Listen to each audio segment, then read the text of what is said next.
Welcome to Soul Night Live, episode number 83. Tonight, my guest is Marc Bonilla. Well, hey, Marc, how's it going? Good. How you doing? I can't complain. Welcome back. Yeah. What are you, John Sebastian? Yeah. Yeah, exactly. Just call me Cotter. That's it. Yeah. Yeah, no doubt, man. Good.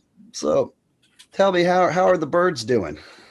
They're doing good. We got rid of our rooster today, finally. He was terrorizing the whole bunch, so we handed him over to Underwood Farms. Okay. Well, now you can sleep in without him. Yeah, that's true. Yeah, exactly. So do you ever count your chickens before they hatch? I never did because they were hatched when we got them. So no, I haven't. I never had the opportunity. They were already. Yeah, well, rumor has it it's not a good idea anyway. So. Yeah, that's what I hear. Yeah, that's cool. Yeah. Cool. Well, that's cool. Any other farming going on around there, or is it just chicken?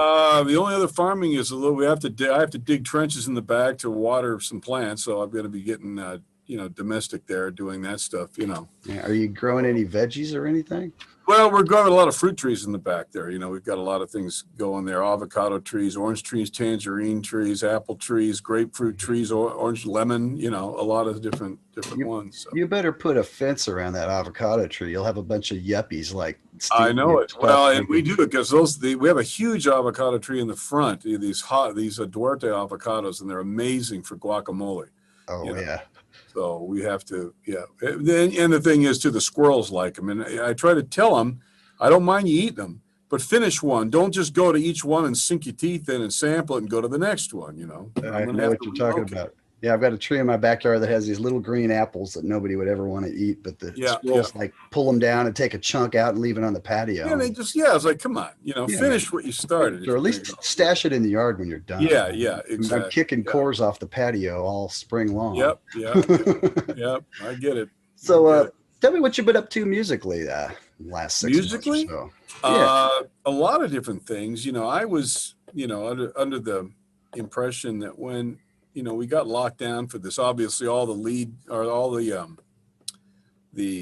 live stuff went on suspended animation. There was a lot of guys were kind of caught immobile because they weren't, they didn't have a studio set up, so they were always on tour. They never really had a call for it. They were always going to the, a regular conventional studio, and they couldn't do that anymore.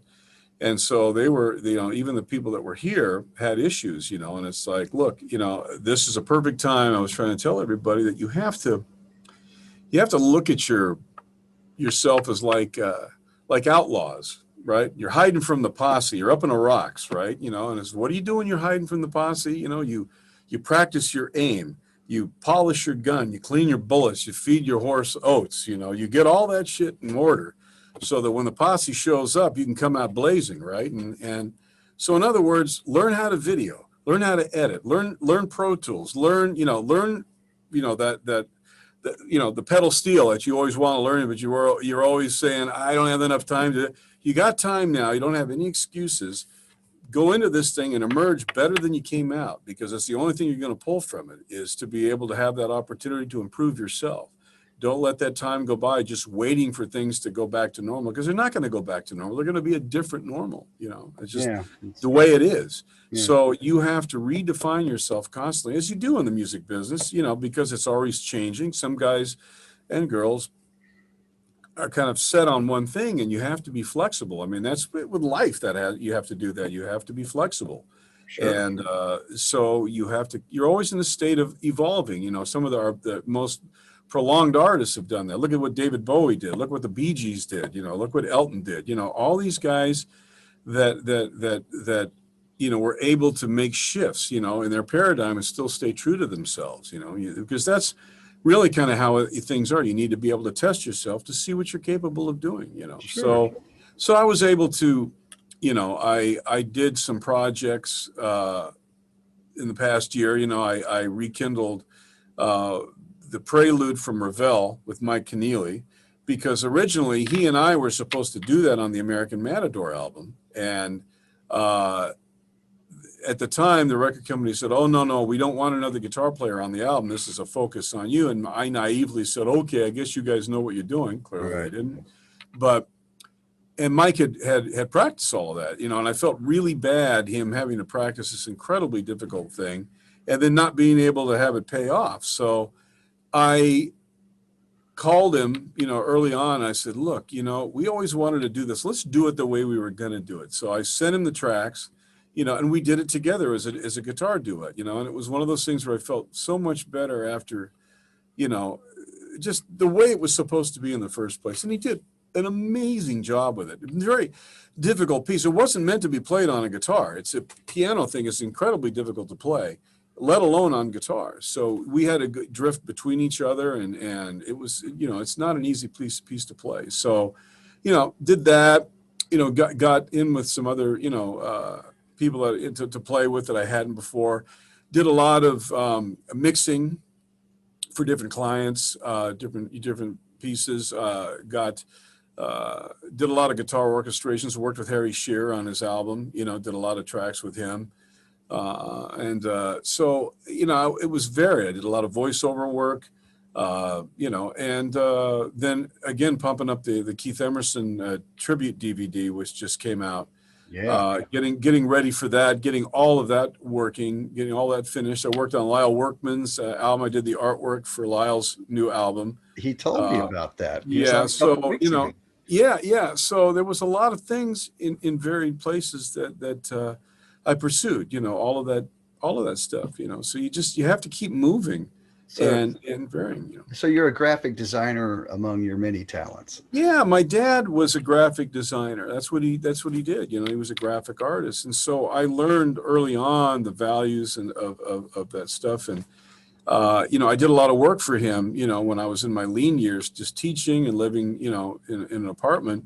You know, I do a lot of work, layouts, paste ups, all that stuff. So he taught me the trade in that way. And then, you know, this was way before Pro Tools and all that. We had to do everything by hand, you know, with Amberlith overlays and Letraset type and all that stuff that you had to do. It was not easy. It took a long time. Now it's a breeze, you know, but I was able to learn design sense from him and all of that stuff. So, yeah. So, I mean, every album that I've ever done, I've designed pretty much, you know, and executed. It's all been my design.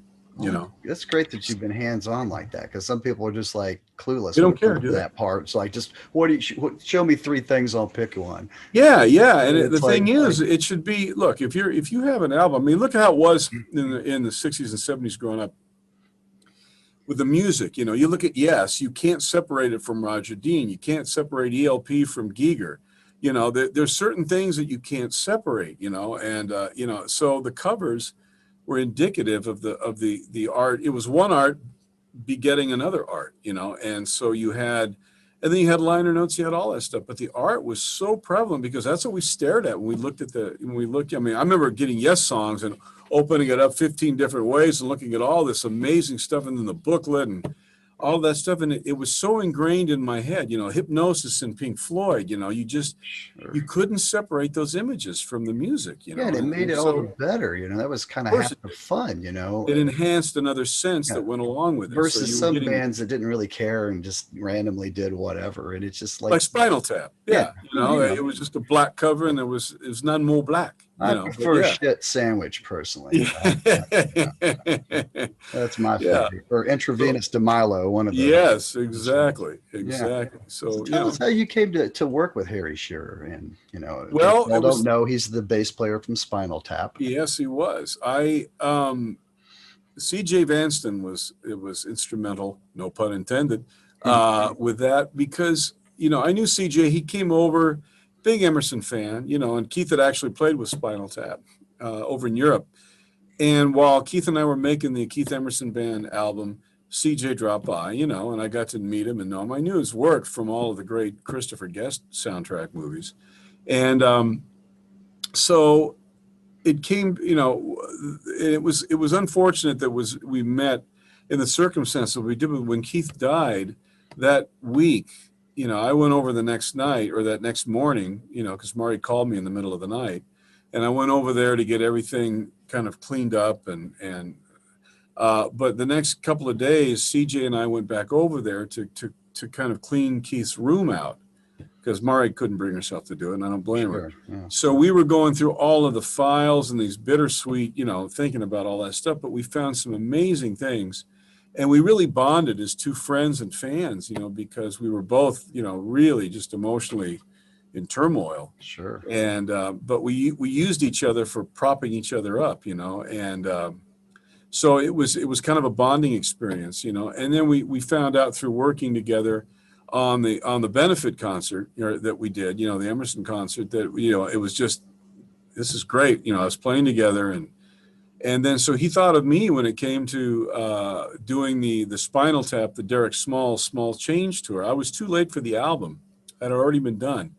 But he said, live, I can't think of anybody that would be more perfectly suited for this. And I got to tell you, he was right, because we both just gravitated to that music, and it was great. I mean, that was really a high point for me. Is look, it doesn't get any better than, for one, playing Hellhole with Jack Black singing, right? Lead, and being next to Derek Smalls playing this stuff, and then it doesn't get better than playing mandolin on Stonehenge. Oh, yeah. After how they danced, and we didn't have any dwarfs, but it didn't matter. I'll tell you, I was part of a local collective, and I guess I still am. We haven't done anything in over a year, but every month we had a theater that we would put on a theme show, like Led Zeppelin night, Pink Floyd. We did The Wall one year, but we decided to do Spinal Tap versus the Mighty Wind one month. And God, that was so fun. And the music is great for that stuff. I mean, if you listen to it, if you didn't think of it as a comedy, and that was the thing that was impressive to me, is learning the Spinal Tap tunes. Those things are involved. They're not easy songs. They're not like 3-chord rock. There's all kinds of stuff in there. You can tell those guys are really aware of how rock and roll is put together. Totally aware of it. Some of them are almost like, they know this was a big cliche and they used it just because it was. Yes. Yeah. I mean, the little Bach thing at the end, it was just incredible stuff, right? And then it came time to do Harry's album, the Small Change album. I'm sorry, not the album, but that album live was amazing, because it was so many interesting parts to that thing, and just it was like progressive music. It really was, and it was. So we had the Spinal Tap stuff that was just fun to play, but then you had the more complex stuff, and then CJ with his wonderful arrangements. We had Donald Fagen singing. We had the snarky puppy horns. We had Paul Schaefer in. We had Steve Vai in. We had Dweezil Zappa in. We stayed at Steve Lukather. It was just this great hang. And wasn't that whole show done with an orchestra each time? Yeah, we did it. We did it with an orchestra. So. Yeah, so I mean, it was full blown production. And just phenomenal stuff. Yeah. And so when it came time to do the next album with Harry, the Many Moods of Donald Trump was the name of the album, and it was all like satire, and it was great because CJ allowed me to come in and really just guitarally orchestrate all these parts, and he was calling me the Jimmy Page Orchestra. That was my nickname. Because I would bring, all these different rich parts in, and it was great. It was great music to thrive in, because there were so many interesting parts. And CJ and I, we both had exactly the same vinyl collection, so we knew every single callback to whatever it was. He got every single one that I'd throw in there, and I'd get every single one that he did, and I'd add to it, So we worked so well together. It was such a pleasure, And then Harry loved the stuff, and he called and said some very lovely things, and. So, it was just such a pleasant experience, because Harry's such a charming individual, and it was nothing but just cutting up and it was like the funnest rehearsals we'd ever been. The rehearsals are easily as good as the gigs, and it was just a joy, really was a joy with everybody that was in it. Did he play bass on all those albums? Yes, he did. He's better than people realize, isn't he? Yeah. I mean, he's been playing for decades, I'm sure. Yeah. And that's the thing, is it was just, everybody played their stuff, and they all learned it, and it was great. So, and then Judith Owens with she came in and did some amazing stuff. It was just incredible, it was just a great group. Toss Panos, I got to have my toy matinee reunion with Toss Panos again, awesome. So we were playing drums, and then Kurt Biscard after that filled in for Toss. And, it was just great all the way around. It was such a wonderful experience, and I hope we get to do that again. There's been some talk of revitalizing some of that.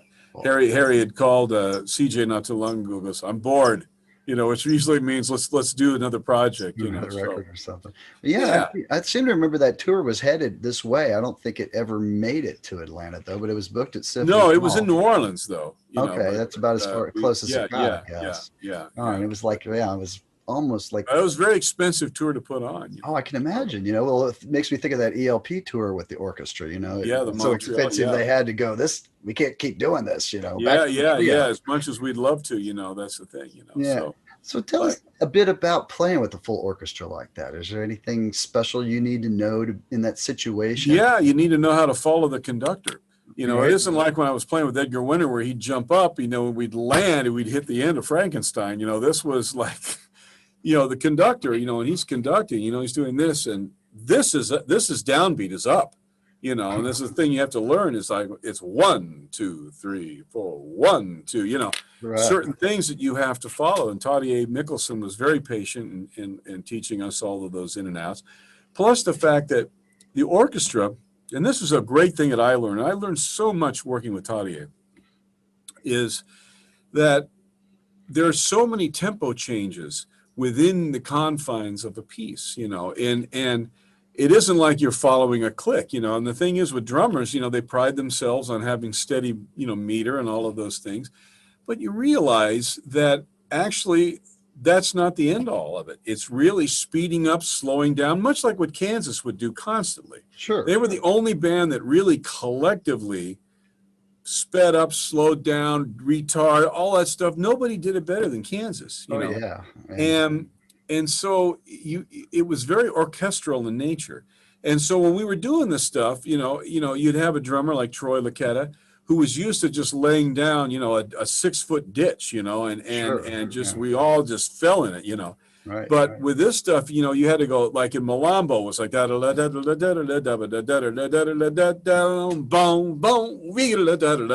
you'd have these little pauses, that needed to sound like, especially for a drummer, you needed to sound like you didn't have bad meter on that. You needed to, it had to go with the orchestra. And the orchestra is always going to be a little bit behind the rock band because that's kind of how they play. And I learned so much as far as delaying things and catching up and speeding down the rubatos, all of that stuff that made such a difference in my playing as a lead player. There was one section we did American Matador. We did a reconstruction of American Matador.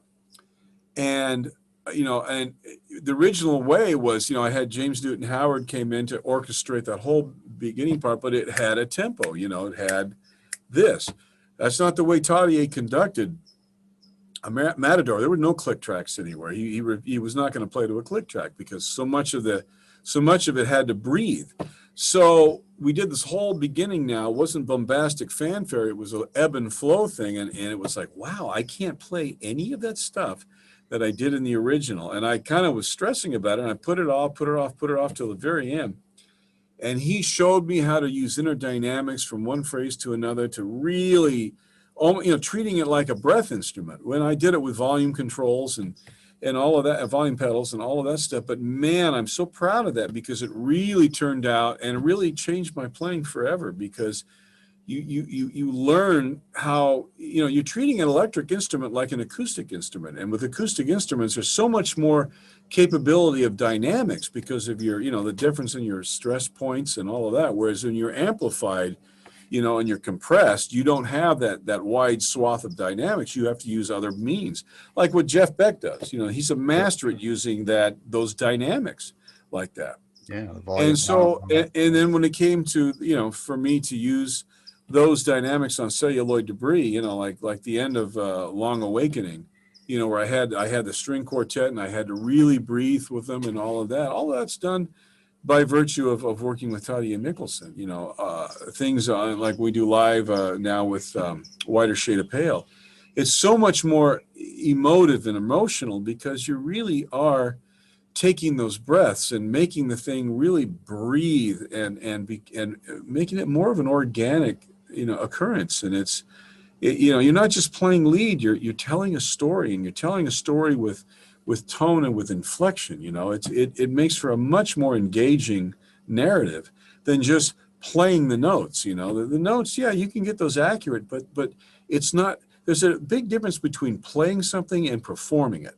And when when you're playing it, it's like sitting around, you know, the desk like a table read with actors. But then when you get in front of that camera and the camera comes up on you and you have all of those inflections in your face and your body language and your tones and your inflections and your transitions.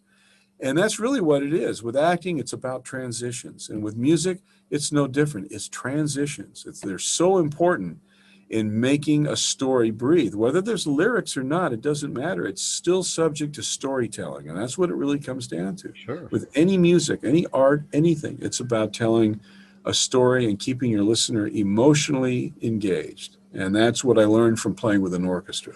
Awesome. You know? Awesome. So, did you have to tweak your guitar rig any? What's on stage volume like with an orchestra? Well, you have to play low. You know, with Harry, we used in-ears because you don't want to blow the orchestra out. They can't compete with you on an amp level. Oh, no. And, nor would you want them to, you know. And that's the thing, is it's all about dynamics. So we were able to play at a very low volume in front of the orchestra, so they're not getting the back. And we had like, we had the amps off to the side, you know, plexiglassed off, so that they could still experience, you know, the acousticness of it. We had them piped into our ears so we could hear what was going on. So you have to be disciplined about it. You don't need to blow people out with a huge guitar tone. This isn't like just a trio, you know, where you have the room to do that. You have other instruments and you have to listen. And that's the thing is with any musician, you know, and any conversation musically, you have to really be listening to what's going on. And a lot of times you lay out, you don't need to play. So that when you come in and you play, it means something, you know, and it's like an actor. It doesn't have to be in the scene all the time. They go out and they come in, you know, like 6 scenes later, you know, and here she is, or here they are again. And so, you know, yeah, it changes your dynamics on stage, and you really do have to be cognizant of that.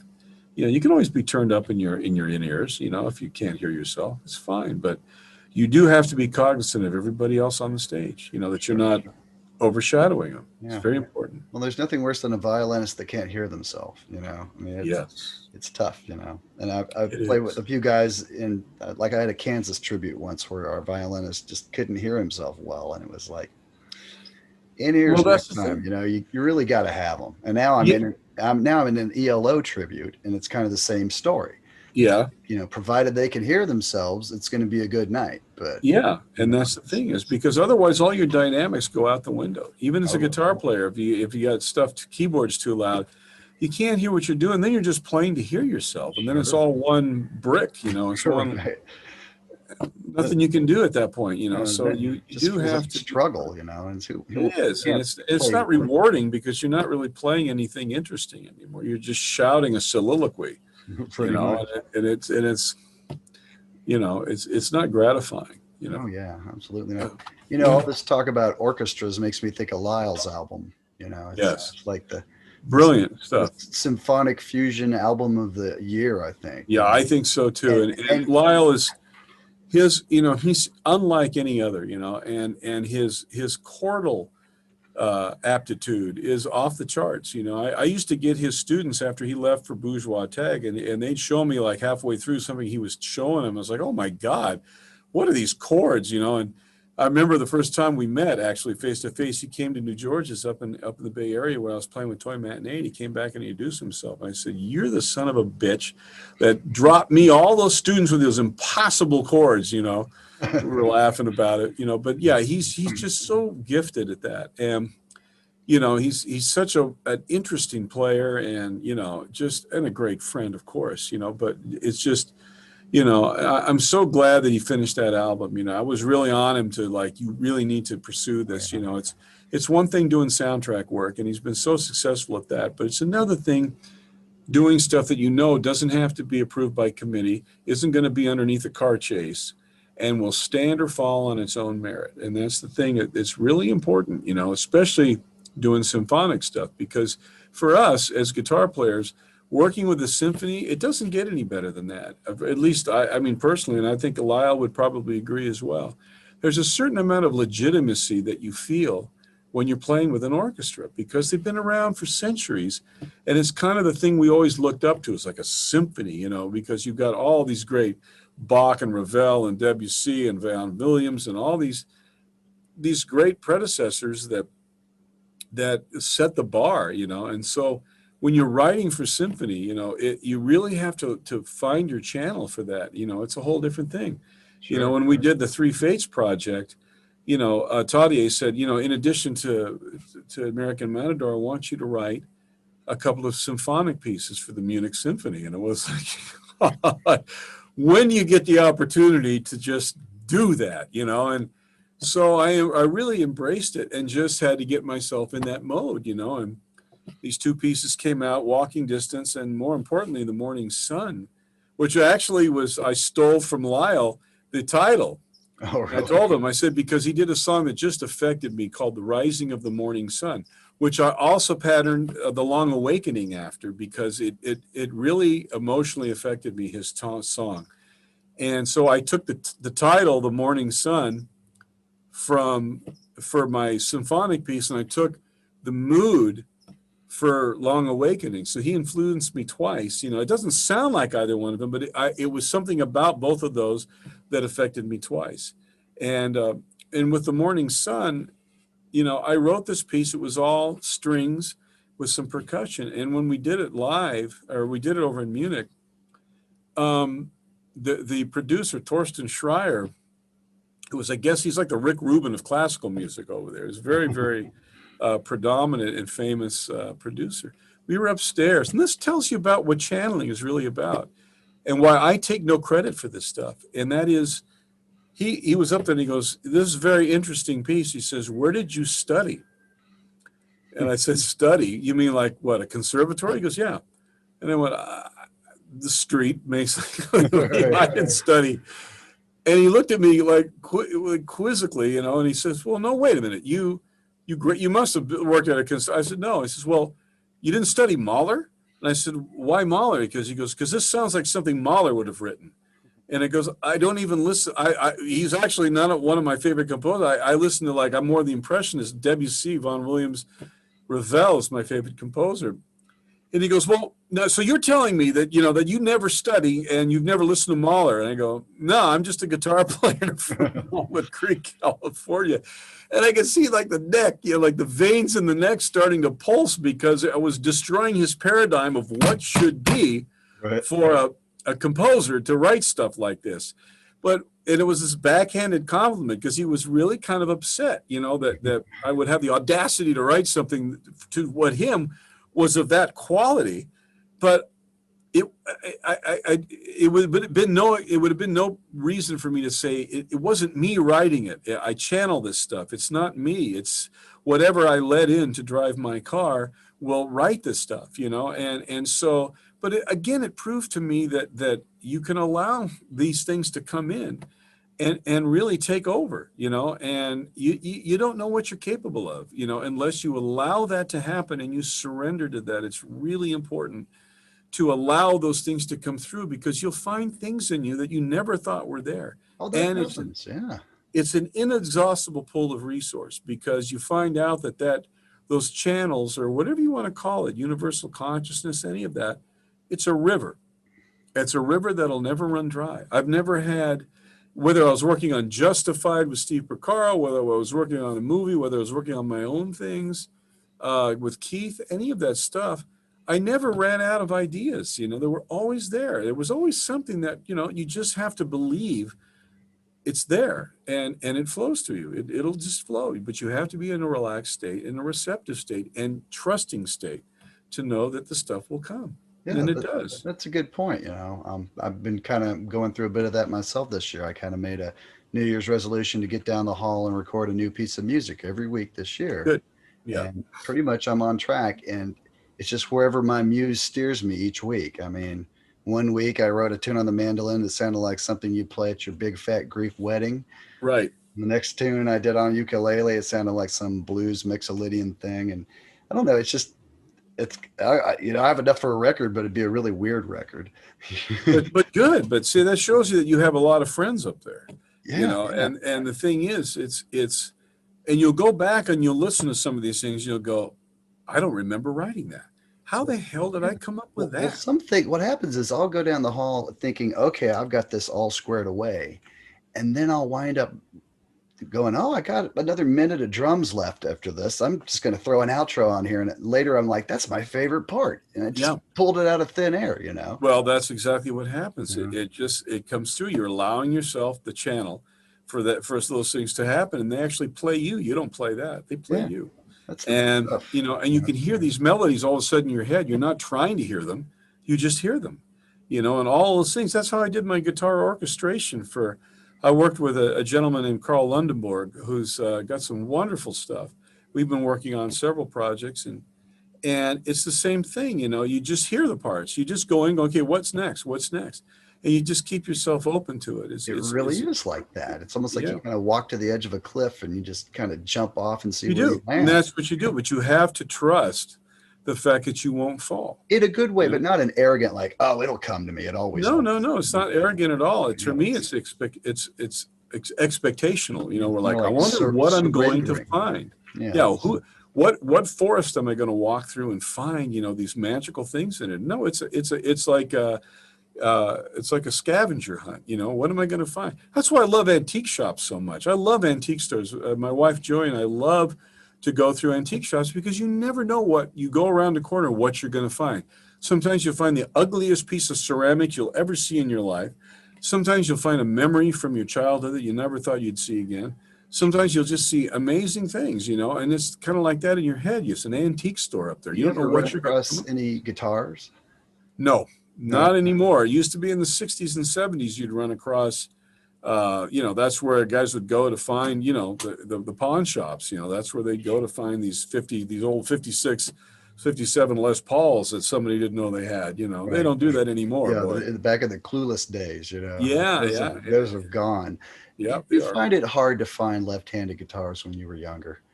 Yeah, sure it was. You know, they didn't make that many. You know, and you had to pay extra for them. You know, and so yeah, they were few and far between.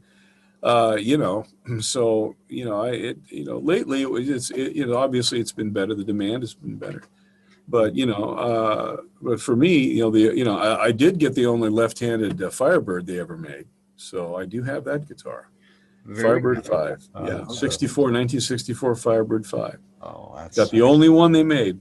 You know, really that? Yeah, because it was. You know, I was such a big Johnny Winter fan, you know, growing up, and that was, you know, that Firebird that I used to covet. Oh yeah, that was. But always be looking for him, and could never find him. I remember when he went to that headless guitar in the 80s. I hated that thing. It's just like, don't do that. No, it sucked. Yeah. No, you know, when you hear him play like Highway 61 Revisited with that you know, the slide on that Firebird was amazing, and so I always wanted one, and obviously I could never find one because only one person had it.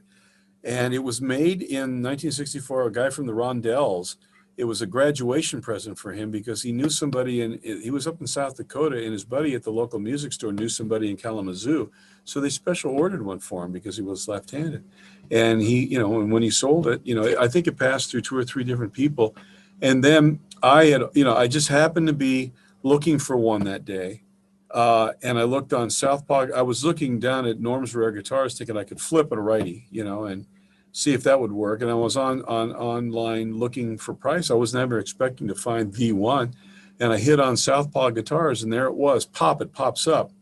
And I thought at first it was a knockoff, you know, but I should have been tipped off by the shaft of light that came through the window and the choral group that went, you know, as I saw it. And I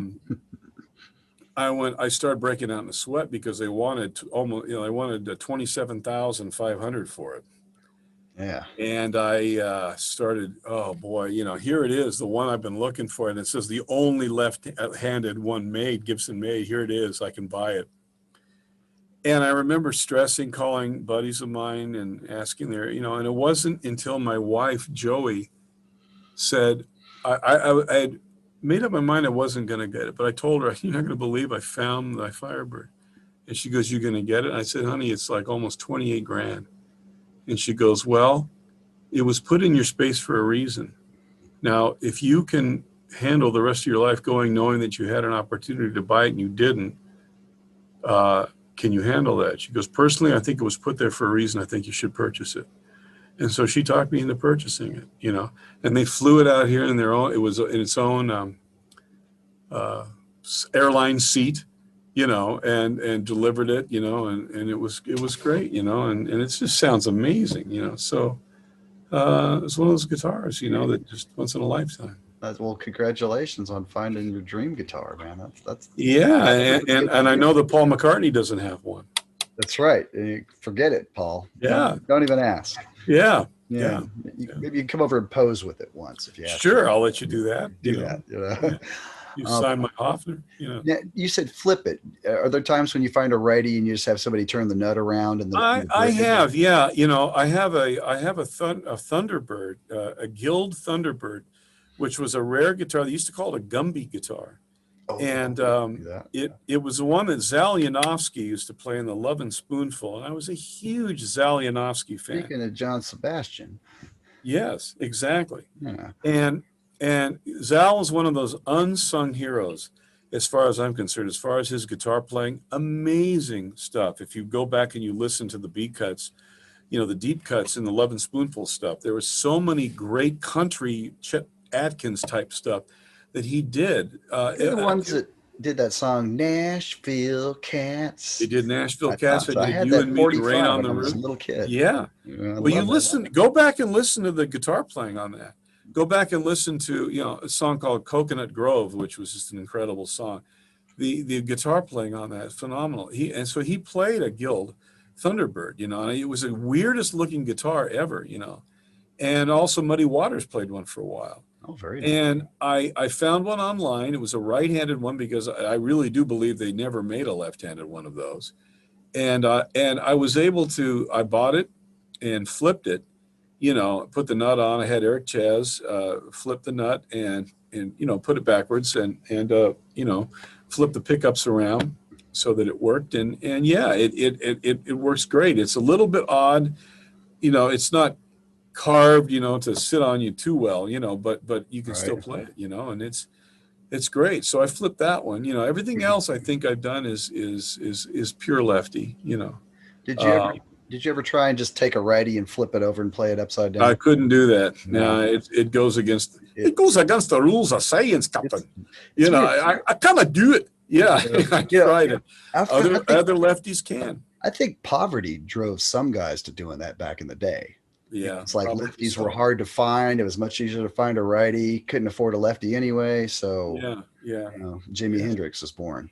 Yeah, I think so. You know, and there's guys that just flop the guitar and didn't restring it. You know, so they're playing top to bottom and they do great. You know, so it's all on how your brain's rewiring or wiring. You know. Yeah, absolutely. There's a bass player, fusion guy. I can't remember his name. Jimmy Haslip. Yeah, that's right. Of course. Yeah, I saw him. Jimmy and I were in the same band for a minute with Bernie Williams. You know, the ball player. Oh, we did a tour with Lee Sklar and Dave Weckl. Yeah. Yeah, it was great. And Jimmy and I bonded immediately because we were the two lefties, you know, in the band. I could see that. Yeah, I saw him with Oz Noy and his trio. Oh, okay. With Weckl on drums. Sure. Maybe a year ago at a local jazz. Such a pleasure to play with those guys. You know, I mean, that's the thing. It's just effortless when you got a rhythm section like that. And with Lee. You know, we did the Craig Ferguson show. You know, we played. Larry and Lee was playing, and it's just effortless. You know, it's such a pleasure to play with players like that. You know, it always will be. You know, incredibly top shelf. Yeah. So I wanted to ask about a couple different things. Got a few questions in the chat room here. My friend Eric Larkin says, "Holy shit! Ask him about working with Kevin Gilbert, please." And I mentioned that we talked a lot about him last time. Yes, we did. And that's a great show. And actually, that show was one of my most popular shows. So it was very well received. I suggest. Well, it was fun with Stan and Dave on that show, you know. Yeah, I want to do another round table with like you and Lyle and maybe Mike one of these days. Sure. I actually ran that by Lyle, and he said, the laughter would never stop. So it wouldn't. Between the three of us, you wouldn't get us. Yeah, it wouldn't be. Yeah. Just let you guys go. I'll be over here. Yes. Yeah. Well, so maybe June-ish, July-ish, I'll try and set it up and make that happen. Because that's good. I look forward to that one. Yeah, I kind of like the idea of bringing different peers together to kind of yammer. I think that'd be a really cool show. Yeah.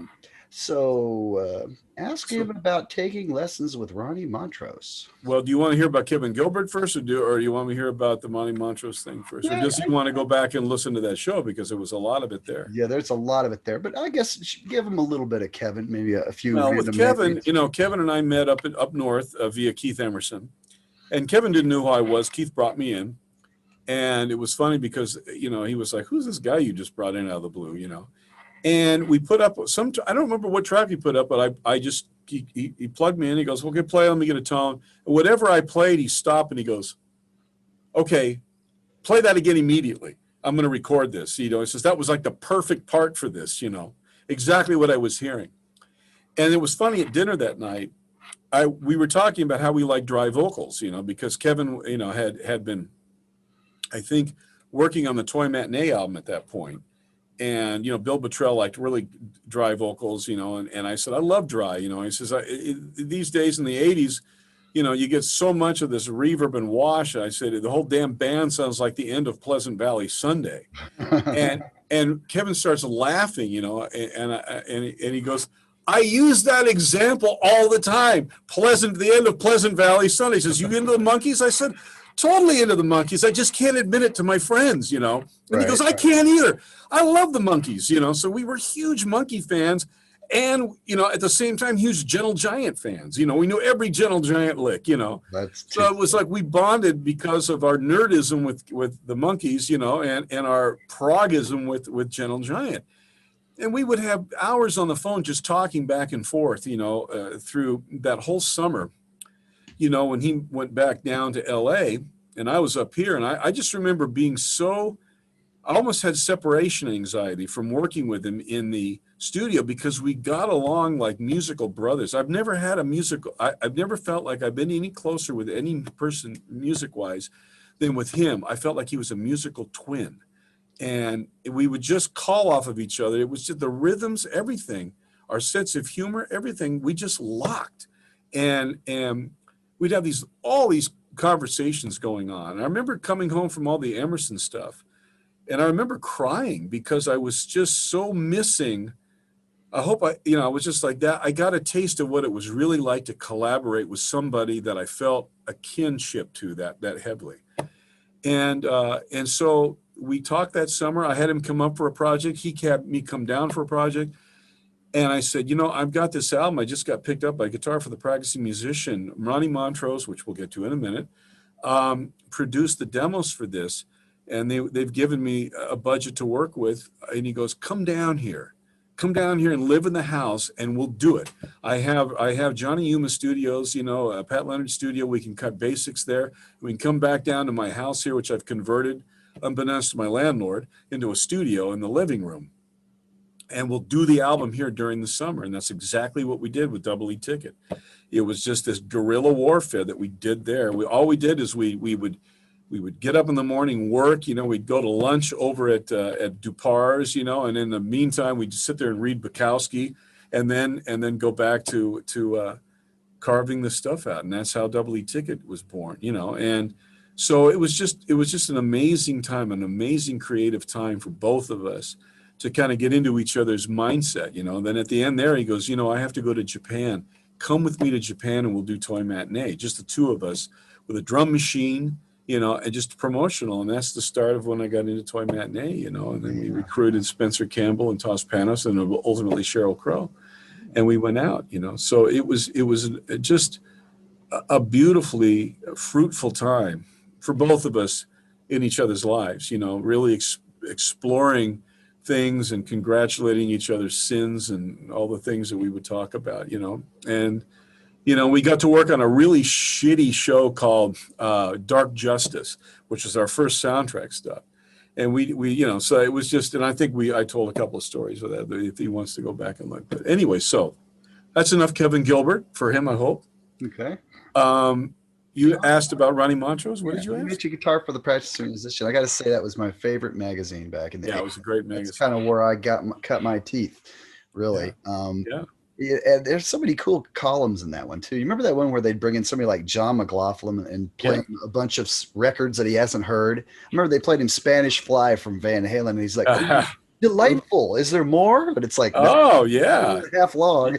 Yeah. You know. Yeah, and they would review stuff. I think I got reviewed in there by Marty Friedman, who had said, was it him? It was somebody. I remember on one of the tones that I actually got from Stan Cody on his little preamp that Kevin had. He goes, boy, I wish I had the courage to play with that tone, you know, because it was really clean and really intricate, you know. And I thought, that was nice of him to say. It was very sweet. Yeah, I missed that when it went belly up, you know. Yeah, I know it. Well, John Sticks was the one that was responsible for me, for that. So God bless John Sticks. Yeah. So what did you want to know about Ronnie? You took lessons from him? Is that right? Did you give him? No, I didn't really take lessons. Well, I took lessons in the philosophical sense, in the street sense. Of course, I did. You know, he taught me so much. It was never a conventional lesson, you know. But he was so good at just, I don't know. There were so many things that I learned from him. You know, remember, he was a carpenter, and you know that's how he got discovered by Bill Graham. And he constructed his solos like a carpenter, where he laid a foundation, then he would lay, you know, frame the house out, then he would put the drywall up, you know, then he would put the insulation in, then he would paint it, you know, then he would furnish it. You know, it was always, in other words, he was the only one of the guitar players that would start low, constantly like low, and really build up and really peak, you know. He was so good at fashioning contours, and you know, his wonderful chording. He'd find a way to play a minor seventh chord that you never could. You know, it was just so bitchin'. You know, it was just I'd see him, and I'd go over to his house, and he was like, "I got this new voicing, man. Check this out." It was like, "Oh, dude, that's so great," you know. So we were always experimenting with that stuff, you know, and he was really teaching me to think outside the box. And he was one of those guys that was always never wanted to rest on his laurels. He always wanted to repeat, never wanted to repeat anything. That's why for a long time, and I think against some of the better interests that he had, was he never wanted to do any of the Montrose stuff because he felt like that was going backwards. I don't think the crowd would have seen it that way, but he felt as an artist he needed to move forward, you know, and he was always burning the tight wire behind him so he could just have to walk straight, you know. And but he went over so many great musical terrain, so much musical terrain that way, you know. And I always had the utmost respect for him. He was such a true friend and mentor, you know, to me, and was always so kind-hearted, you know, with his you know, his skills and all of that stuff, you know. And a lot of people didn't know that side of him. You always saw him as the guy with the big headlights, you know, and the playing and the intensity. But he had such a gentle side to him, you know, and he really bonded with my mom, of all people, you know, my parents, because he lived not too far from the house, and he would always go over and hang, and he'd confide in my mom things, personal things that he didn't confide in his own mom, you know. So, you know, he really needed a sense of family in that way too, you know, because he was a loner a lot of the time, you know, and so we bonded kind of as not only as mates, but, you know, as kind of his brothers, and you know, there was so many different levels that you know, he showed me, and you know, and so much of his playing DNA is in my style, you know, so much of it is in there, you know. And I tried to give a little of that back when we did the Gamma tribute. You know, we did the Montrose tribute up in San Francisco with Davey and Denny Carmassi and Glenn Letch, you know, and you know, it was me giving back to him and paying tribute to all the things that he had given me that to this day are you know, I use them, you know. Sure. Well, that's so awesome, you know, to have, you know, get to be good friends with someone that you admired, that inspired you early on. You know? Well, it's like Keith, you know, I've been so blessed with being part of really so many of my heroes, you know. With Edgar Winter too. You know, Edgar was I was such a huge fan. And I remember telling Kathy Hunter in drama class in junior year, I said, one of these days I'm going to play with Edgar Winter. And she kind of looked at me and went, and she goes, "Oh, sure you are." And I went, "I will." I remember telling her why I chose Kathy Hunter to tell. I don't know, but yeah, there he is. Right. Yeah, baby. And so, it was one of those things that when Edgar called me, and I did, it was just so wonderful to meet him. And the thing was when we last toured, he asked me to do some touring with him. And I said, I will under one condition. And he goes, what's that? And he says that we do entrance, entrance. And I go, dude, don't take this the wrong way, but that's still going to be my all-time favorite album. It's so amazing.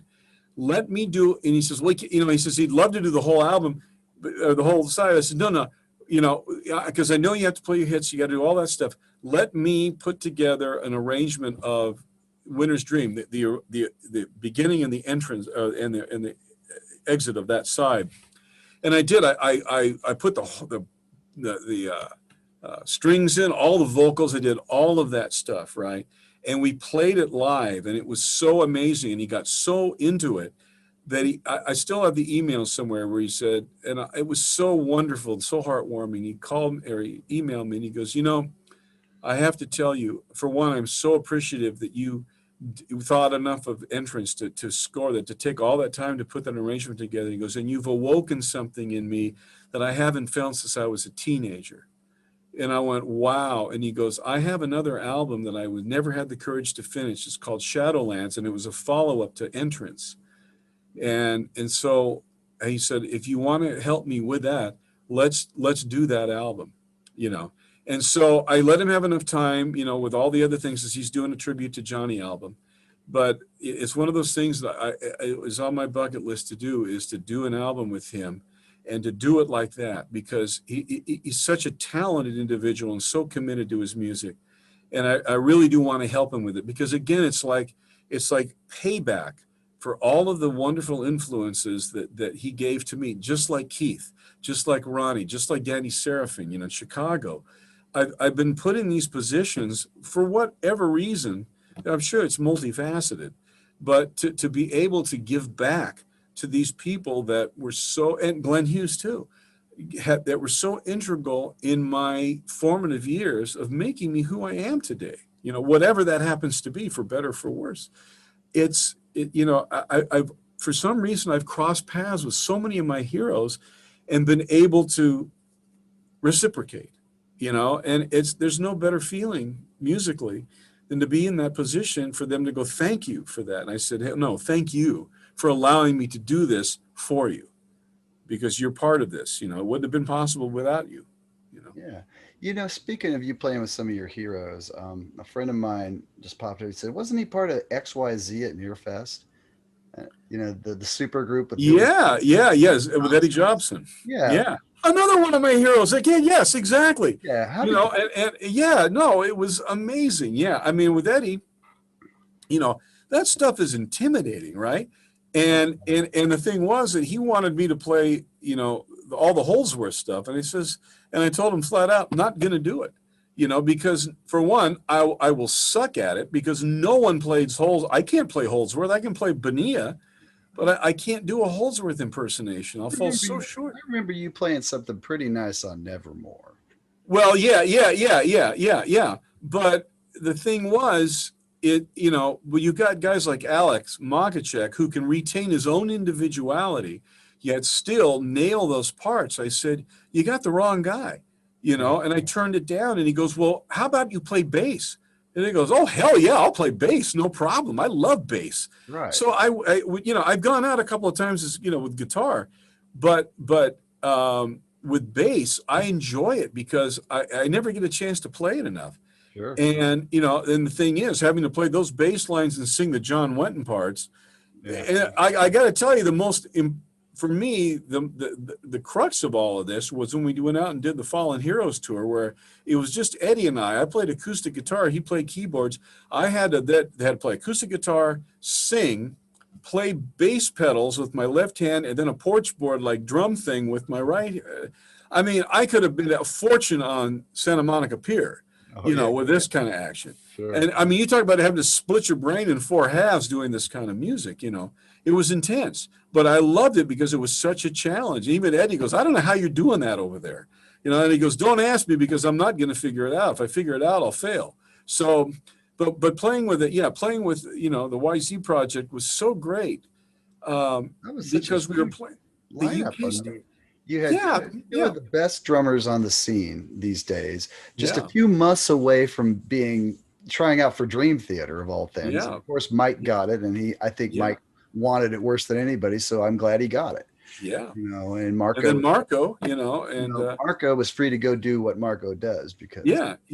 Well, and then later on too, we had, and we went out again, I had Thomas Lang, who again, we've now worked on several projects together, Thomas and I, and he's in the Dragon Choir now, so when I go out on tour, he'll be the drummer for us. Remember what the inspiration was to have both Marco and Mike Mangini? Because it seems like either one of them could have easily. Well, of course they could have done it. But if you listen to that drum solo between both of them, 20 minutes. You know why Eddie said we need both of them in there, because it was amazing what they were doing back and forth. That alone was worth the price of admission. Yeah. So a lot of people see, because he also had Simon. I think Simon and Marco at one point too. Before that, I think so. I think they're good friends. But it's why not? It's one of those things that if you learn how to listen, you can do it. And it increases the palette, in so many different ways. So, obviously any one of them with one hand could have, done that stuff. True. But it was so fun to play that stuff. Doing Carrying No Cross was such an adventure and so wonderful to play. And, and again, when we did the last tour, I think it was Prague Fest, we were running late, and so we didn't get a chance to do Only Thing She Needs. And it was like Pragus Interruptus, we were just killing us because we were so looking forward, because that song rocked. We rocked that thing so heavily. And so, Eddie's talking about going back out, maybe he's thinking about doing some of that. And I said, well, we're not going to leave. We're definitely going to be starting with Only Thing She Needs, so we can make sure that we play it twice in the set, because we got robbed last time, Yeah. Because, it's just, and again, it's such a pleasure to play with Alex and to play with Thomas, who now we got 2 Austrians in the band, Right. So so they're bonding fatherland. It's great. And they're such a joy to play with, and it's just fun. And Eddie and it was just Eddie and I are great to see Eddie, come out of the mothballs and come back around, because there's this world of people that adore him, and that made their lives better. And the music is so amazing. It's so amazing. Oh, it is. There's just nothing quite like it. I wish he'd do more. I wish we could hear more from him, because I'll pass along that information. Yeah, I mean, I think it's time for the Pink album. The green one, that was a long time ago. He said the next one's Pink, so. Yeah. Bring it on, Eddie. All right. Well, I'll tell him. If you're watching this, come chat. I'd love to chat with you. Yeah. Fantastic. My friend Mike in the chat room says, I appreciate seeing Marc and Danny doing Chicago songs. Those shows are a lot of fun. Question, has Marc seen Edgar Winter's most recent guitarist, Doug Rapp? He's really good. Okay. I know Doug. What were you playing with Edgar? What time period? Well, I was playing when Doug would go to Japan. Doug would go to Japan every year, and Edgar would play, Edgar would ask me to just, I've come doing a couple of years with him, and, obviously not last year, but the year before that and the year before that. Pretty recently then. Yeah. So, and the thing with Edgar, I grew up on that stuff. I knew every nook and cranny of that music, and Edgar knew that, and it was fun. And we played this great thing up in Montana called the Continent of the Guitar, or Guitar of the Continent, something like that.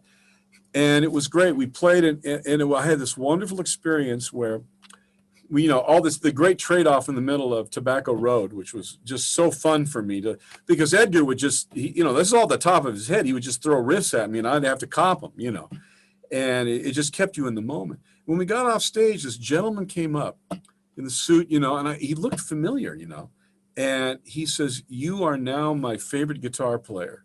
And he gave me this hug, and he says, "I'm Pat Martino." And I went, "Are you kidding me?" I said, stop it. Yeah, of course. And I held him at shoulder's length. I said, "Pat, forgive me for not recognizing. I haven't seen you in so long.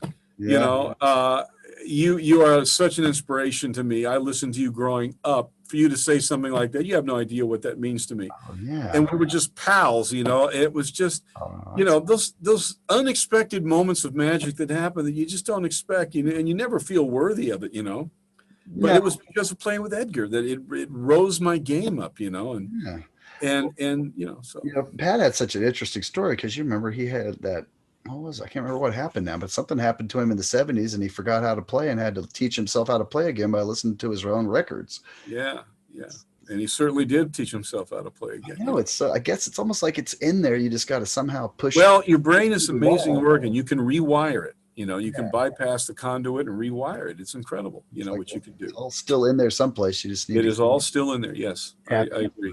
Yeah, that's a pretty amazing story in itself. Yeah, yeah. So Chicago, you know, yes, my brother is 16 years older than me. So when I was like 3, he was bringing home the first Chicago album and the second one and that Blood, Sweat and Tears album with the kind of maroon kind of fade. Oh, yes. Oh, and I just instantly loved the sound of a band with a horn section. I mean, that kind of horn section. I can work that record player at 3 years old better than anything else, you know, and I didn't want to listen to my Kitty records. I just wanted to listen to my favorite records were the first Chicago and Tommy from The Who, because I just assumed it was about a Who named Tommy. And I had Horton Here's a Who. Yes. I just like, it says Tommy the Who. It's like, oh, okay. Yeah. I didn't really know what the record was about. I never thought about that. That's great. You know, it's just as well I didn't know the story because it's not a kid-friendly story anyway. No, not really. Kind of gets kicked around quite a bit. Yeah, yeah. But yeah, the Chicago is just something in my blood. Just immediately, I just loved it. And all these years later, it's a real treat to play with the horn section. I once in a while get to do a Steely Dan night where we the horn section, and it's just such a beautiful. Well, we have such a wonderful horn section. We got Jamie Horvorka, Ryan Dragon, and Alex Budman on horns, and they're just so lovely. You know, they just kill it.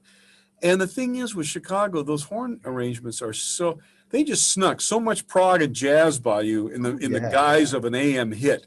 You know, you listen to those chords at the end of 25 or 6 to 4. Just to this day, they just get me off when I hear those things. You know, and listen to the beginning of.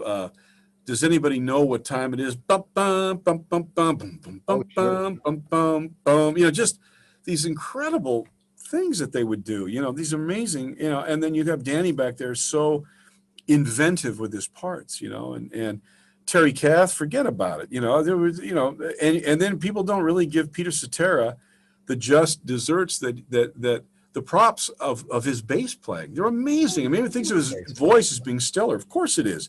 But listen to his bass playing. This has easily worked as well as McCartney's did for the Beatles. Sure. When you listen to that stuff, you know. Yeah. Oh, in case you all don't know, Mark plays with the original drummer from Chicago and what they call the California Transit Authority. So. We have 2 gigs coming up next week. Really? Yeah, at the Fantasy Springs Hotel in Indio. We have 2 nights next week, and we're looking so forward. Not only that, but the rehearsal of playing these songs again, because they're just so incredible. You know, they really are. And, you know, and I got to hand it to Danny, man, his energy level, all of that stuff. He just still has the passion, you know, to make this stuff work. And so we're really looking forward to getting the band back together. You just dwell on the albums from the 70s, or do you mix in? Well, no. We do, we've got 2 original albums out too, Full Circle and Sacred Ground of stuff. And I went back and studied a lot of the horn arrangements, you know, on the Chicago stuff, and a lot of the horn arrangements in the, you know, on the Sacred Ground album reflect that kind of stuff, you know. That's excellent. But you know, I think live, you know, people are going to want to they're going to want to hear the Chicago stuff. That's what we do. But we do everything from the first album all the way through, like Street Player. You know, we do Street Player, we do Call on Me, we do, you know, Hard Habit to Break. You know, I think Call on Me is their greatest pop tune, personally. It's great. It's so great. It straddles the line between what I love about old Chicago and the 80s kind of pop sound that they do. Yeah. And I think trying to think who wrote that. Wasn't it Lee? I would have to look again. I think that's a. I've been. But But yeah, those first 3 albums are just like the Bible. Well, and then Chicago 5 and Chicago 7. Oh, well, yeah, I'm getting to those. Yeah. Oh, okay. I mean, 5 was like, the first single record, but Saturday so solid. Every tune on it is just amazing. And there's some really cool ones that I think people don't really hear too often because they're not hits, like the opener, hit from Perez. Yeah. We used to play that. We used to play it from Perez. It sounds like Lamb was totally listening to Keith when he wrote that. Yeah. And all those. But when you listen to the second album, and we do a lot of stuff off the second album, the deep cuts, we do In the Country. We do the entire ballet for a Girl from Buchanan. And then we did Fancy Colors, and now we want to do Poem for the People and Moving In. Because it was so great. So we're going to learn those next and swap them out, and because they're just formative. There's a part in the ballet that totally makes me think of Uncle Meat Zappa. And it's very astute that you say that. It's West Virginia Fantasies. This da da da da ba ba da da da da da da da da ba da da da da da da ba. He wrote that for Zappa. Oh, wow. I can totally hear it because it just makes me think of something right off. He wrote that for Frank Zappa. Yeah, and he told him, Frank, this is for you. And Frank dug it. He really liked it. Yeah, no, Danny told me that. And that's why. So you are absolutely spot on, my friend. That's exactly every time I hear that, I think, oh, it totally makes me think of Zappa. And I just love that whole piece. That's just like, in a way, it is their greatest moment. And so fun to play. Yeah, being in a Chicago trip, it'd be like, we must play this. Yes. We can't just play Make Me Smile. That's not. No. You need to go all the way through it because it's an epic novel. It really is. In like 15 minutes. It's just incredible. Any phase from number 3? I'm sorry, what? Any phase from the third album? I think that one gets overlooked a lot. Yeah, it does. It's a great cover, though. I love the flag on it. Yeah, I do too. I'm trying to remember. I know that we've played some things off of there. Sometimes forget what we've done in the past. Tune Kid. No, we didn't do singing. That's the first song on the album, right? Yeah. I would have to look at the spread unless you have it there. I would have to look at that and see if there was anything that we did. I have it handy in front of me, but that's the one that's got Free on it, and it's got There's a really cool tune called Mother, where it's like a bump, bump, bump, bump, kind of on the roads there. Yeah. Robert Lamb, I think, was kind of like the big writer up to about the 5th record, and then I feel like he kind of shot his wad and spent the rest of the 70s writing these kind of Randy Newman wannabe. Well, then you had Bill Champlin in the band, which he did some great stuff in there too, but what a great library to pull from, and the horns just, and again, it was that way with the Blood, Sweat, and Tears album that you mentioned.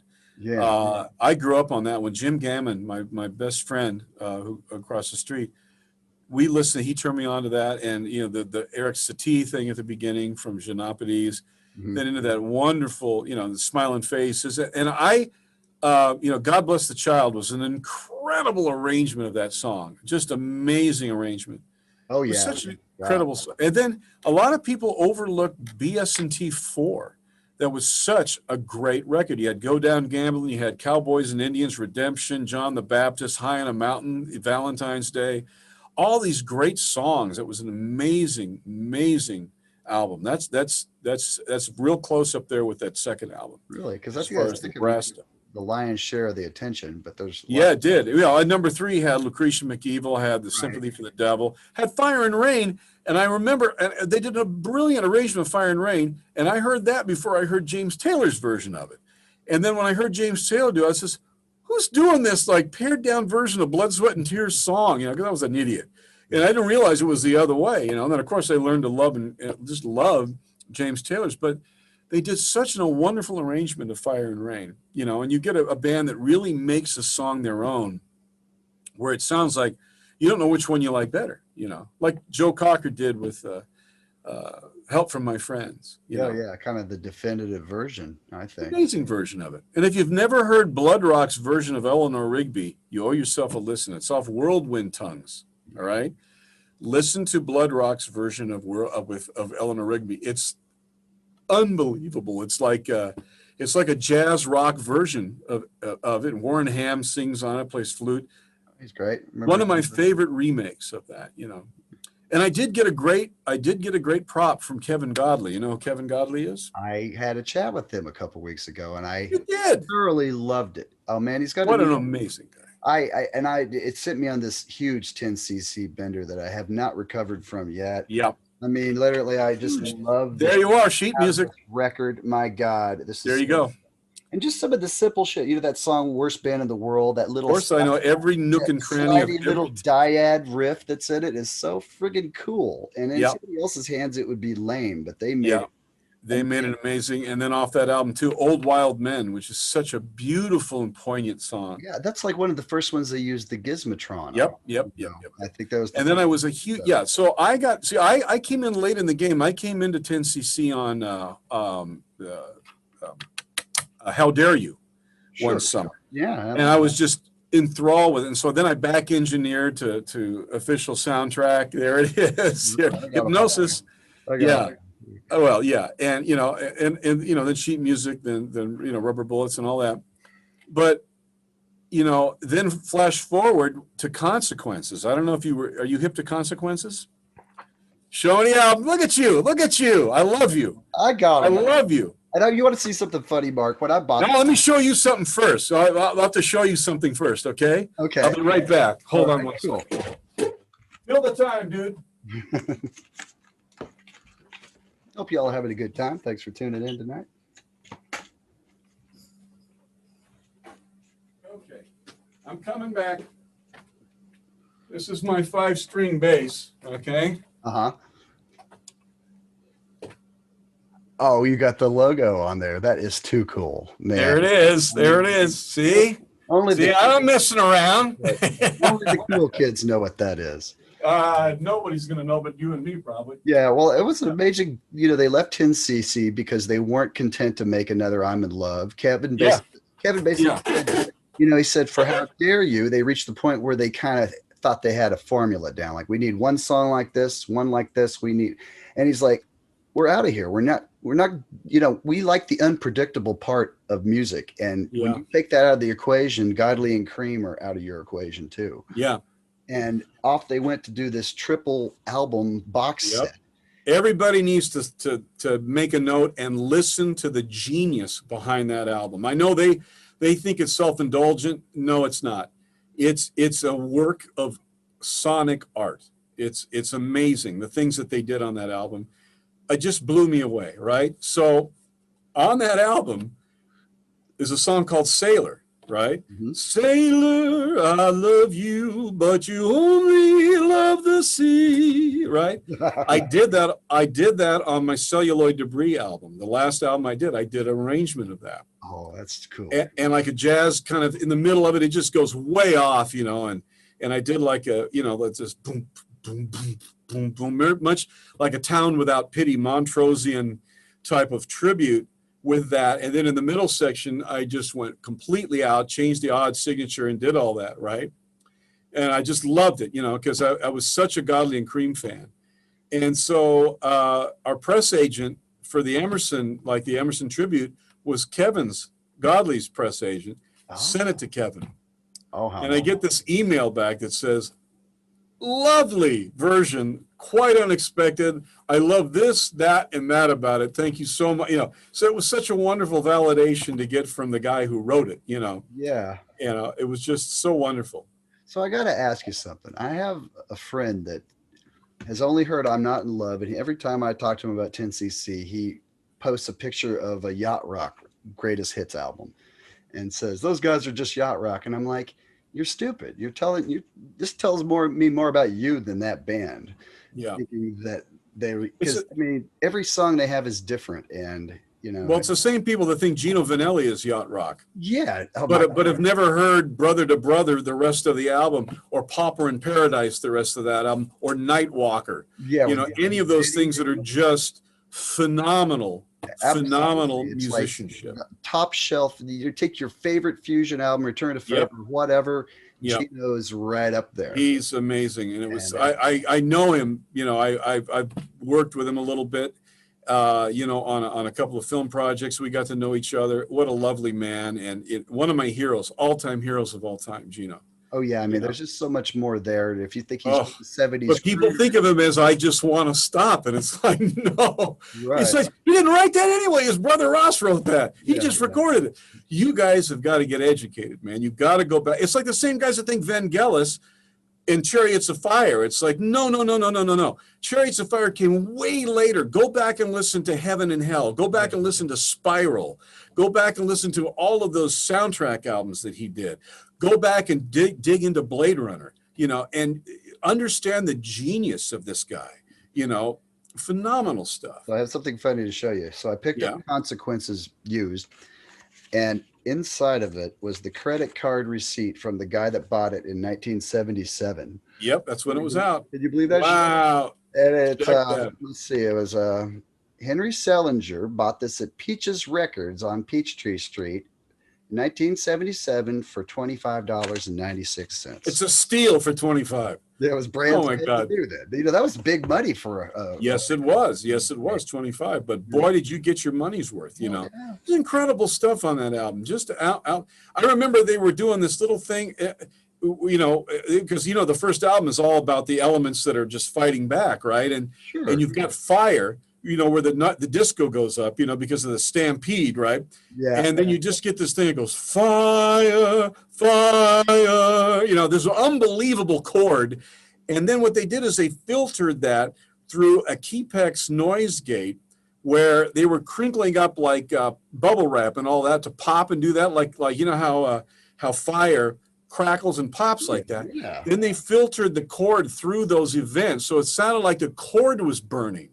It was amazing. I mean, just the resources for that were just off the charts. In 77, they were doing that kind of stuff.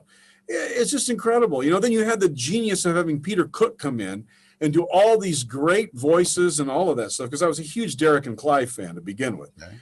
And Peter coming in to do that was just a stroke of genius. You had Sarah Vaughan coming in and going, "The Lost Weekend," you know. Well, that's so amazing stuff. You know, and I love the one, The Flood, where it just starts with a drop of water, and the next thing you know, a tidal wave washes a rock band away.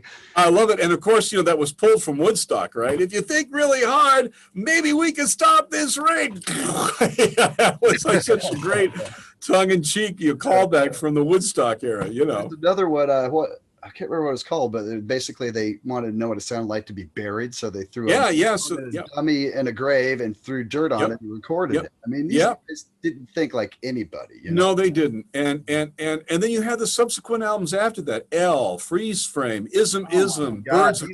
These are as good as the best 10cc album. Yes, of course they are. Punch Bag off of that album, The Sport and Life. You know.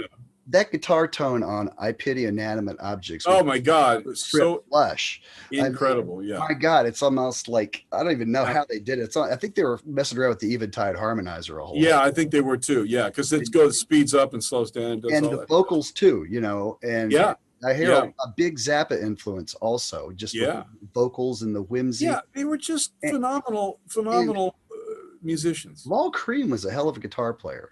Yes, he is. People don't realize underrated. Totally underrated. And he's a great keyboardist too. Yeah. And they were all amazing singers. Yes, they were. Yeah. All four of them were incredible. Yeah. I'm reading their book. Have you read their book? I'm got it ordered. It's great. It's phenomenal. When you learn so many things about them that you didn't know. Yeah. And so many the whole story. Gems. Yeah. And it's just incredible. It really is amazing. You know, when I was talking with Kevin, he has a really cool new solo album out. He gave it to me. He sent it to me. Yeah, it's really, really cool stuff. Yes. And we were talking about, oh, damn it, I'm having a brain fart. Oh, well, it'll come back to me. Okay.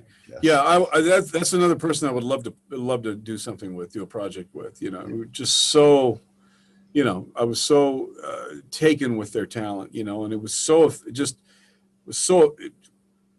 effective for me, you know, just deep rooted things like that were just so rewarding to listen to, you know, and enhanced my life musically in so many different ways. Even to this day, it doesn't get old. It just, you know, in great songwriting, it doesn't get old. It just keeps renewing itself. you know. Absolutely. You know, it's just like a well that you never drink all of, you know. Yeah, you know, that's the best part, you know. Yeah, it really is, you know. And you know, and then they did all those great videos in the 80s. They were like the guys to go to for cutting edge videos. Yeah. Real artists, you know. And that's the thing, is you get talent. Talent is talent. It's like energy. It's never created or destroyed. It's just re-diverted to a different source, you know, repurposed for, you know.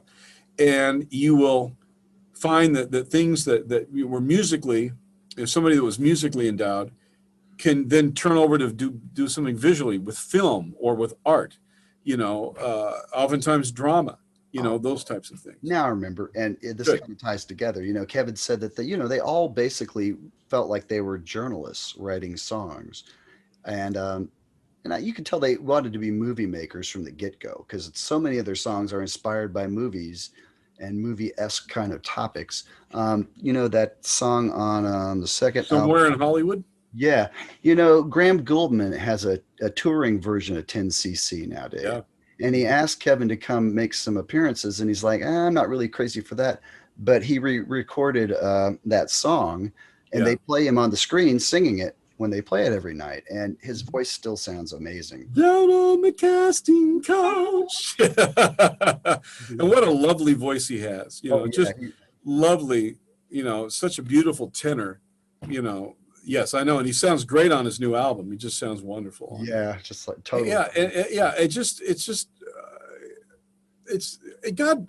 I thank God that we were able to grow up, Sean, in the time that we were, in the renaissance of all of that wonderful discovery of music that we had, that was still unfettered by you know, commerce, you know, where you could listen to Floyd, you could listen to Gentle Giant, you know, you could listen to 10cc, you could listen to so many brilliant cross sections of music, you know, that just made our lives musically rich from one day to the other. Love it. You know? Yeah, we were very lucky. We were really, really fortunate, and we got to see them for $4.50 frickin' cents. You know, plus a service charge of 35 cents. You know, just amazing. You know, I don't regret it for a minute. You know, any of that stuff that we were able to experience. It was just incredible. Incredible stuff. We've been so darn lucky. What's your favorite Gentle Giant album? Octopus. Okay, very cool. Reason being, for one, it was the first album I heard. You know, I remember being over at my buddy Rick Garcia's dorm in Berkeley at Barrington Hall in an altered state, as I recall. And he says, check this album out. And he hands me this album that's got an octopus in a jar, you know, because I had the American version. It was die cut, you know. Right. And I went, I've seen this at the record store, man. Let's listen to it, you know. And he puts on side 2 first, right? You hear that? Which starts with a coin toss, right? You know, which I have the best coin for tossing. I want you to know this. Oh, yeah. This is an official. I got this handed to me by Fred Bolitnikoff. It's a Raider coin, right? Raider coin, see it, right? I want you to listen to how wonderful this coin toss is, because it sounds like the beginning of Octopus. Okay. The beginning of Boys of Band, okay?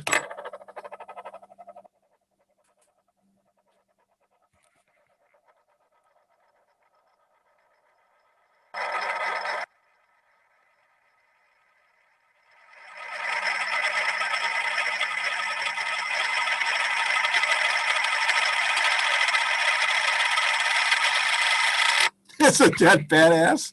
That is the best coin on the planet for doing that with. It goes on forever. It goes on forever. You think it's got to stop, it keeps going on. You know, that's why I'm a Raider fan. So put on your Godley and Cream hat, smoke a fatty, and loop that, and make a rhythm out of it, and then go from there. Go from there. Well, you know, Keneally and I did a part of Octopus, Boys in the Band, at the end of Razorback off the first album when we did it live. We had to. We did that. We did the album, and then we ended with,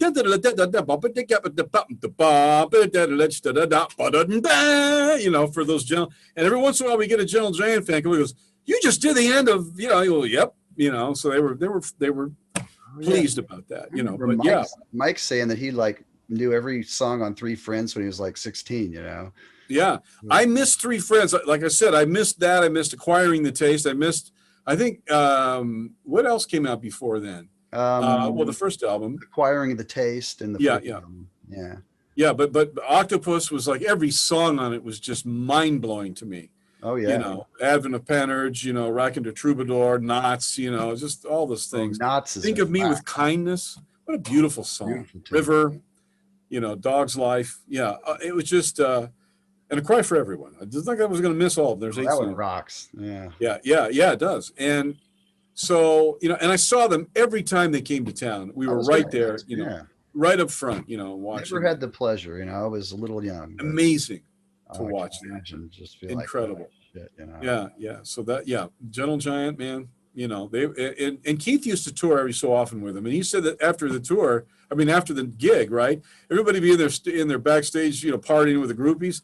They would be in their they'd be in their backstage, you know, dressing room rehearsing parts that they think that they should improve on for the next night.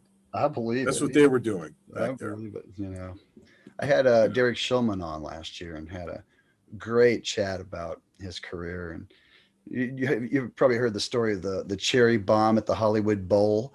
No, I have not heard that. They're opening for Black Sabbath, and of course, that's a good pairing. Yeah, Black Sabbath's audience wasn't really having it, and some guy threw a cherry bomb on the stage, and it blew up right next to Derek. And like, oh no, they like stopped the whole show and said, "Who's the cunt that threw that?"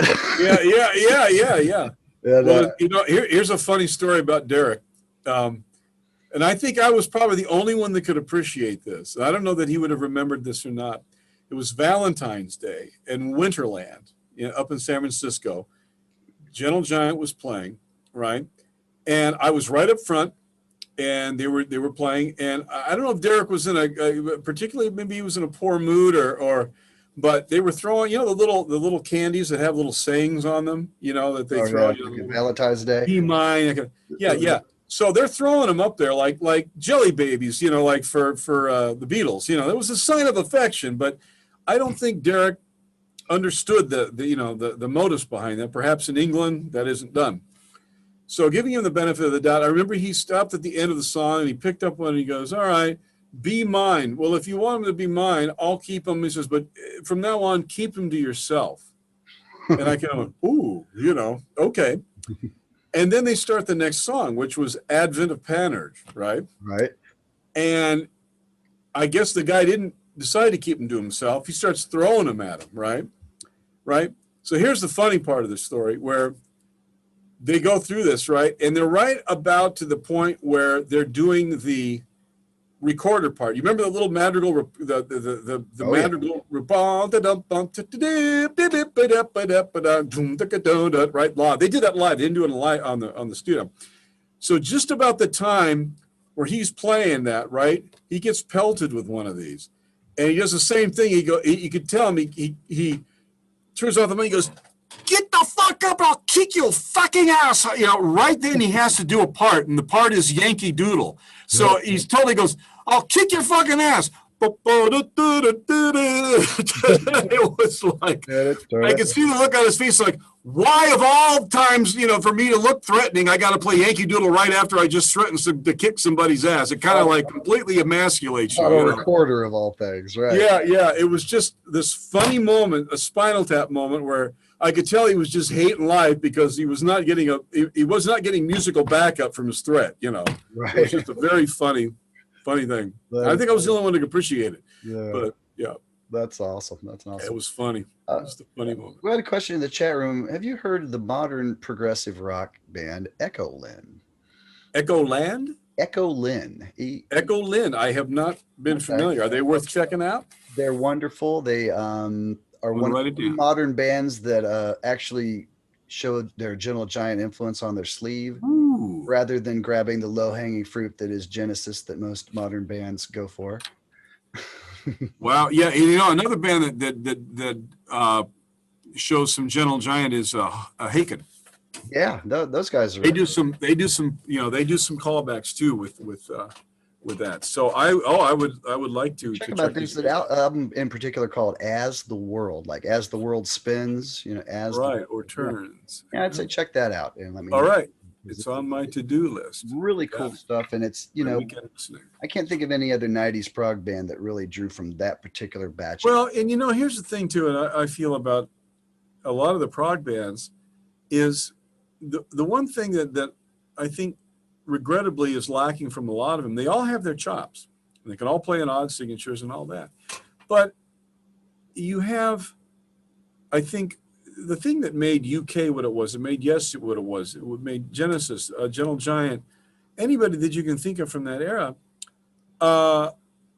was the amount of melodic development, the thematic development, all of those things that you call back, you know, forth to like classical music. Because you used to call prog is a relatively recent term. They used to call it classic rock. Classical rock is what they called it back in the day, because it fused the classical world with the rock world, which is what Keith did. Keith was the Stargate for that. He was the one that held those portholes open for all the cross-pollination that happened. He made classical music cool to listen to for rock players, and he made rock music acceptable for all the snobby classical players, you know. Right. Because when they found out, like, oh my God, look what he's done with Fanfare, then you find out Copeland went, well, I don't understand what he did, but I like what he did, you know. Ginastera rather, saying with Toccata, this is the way I envisioned it. This is the way it should have been done.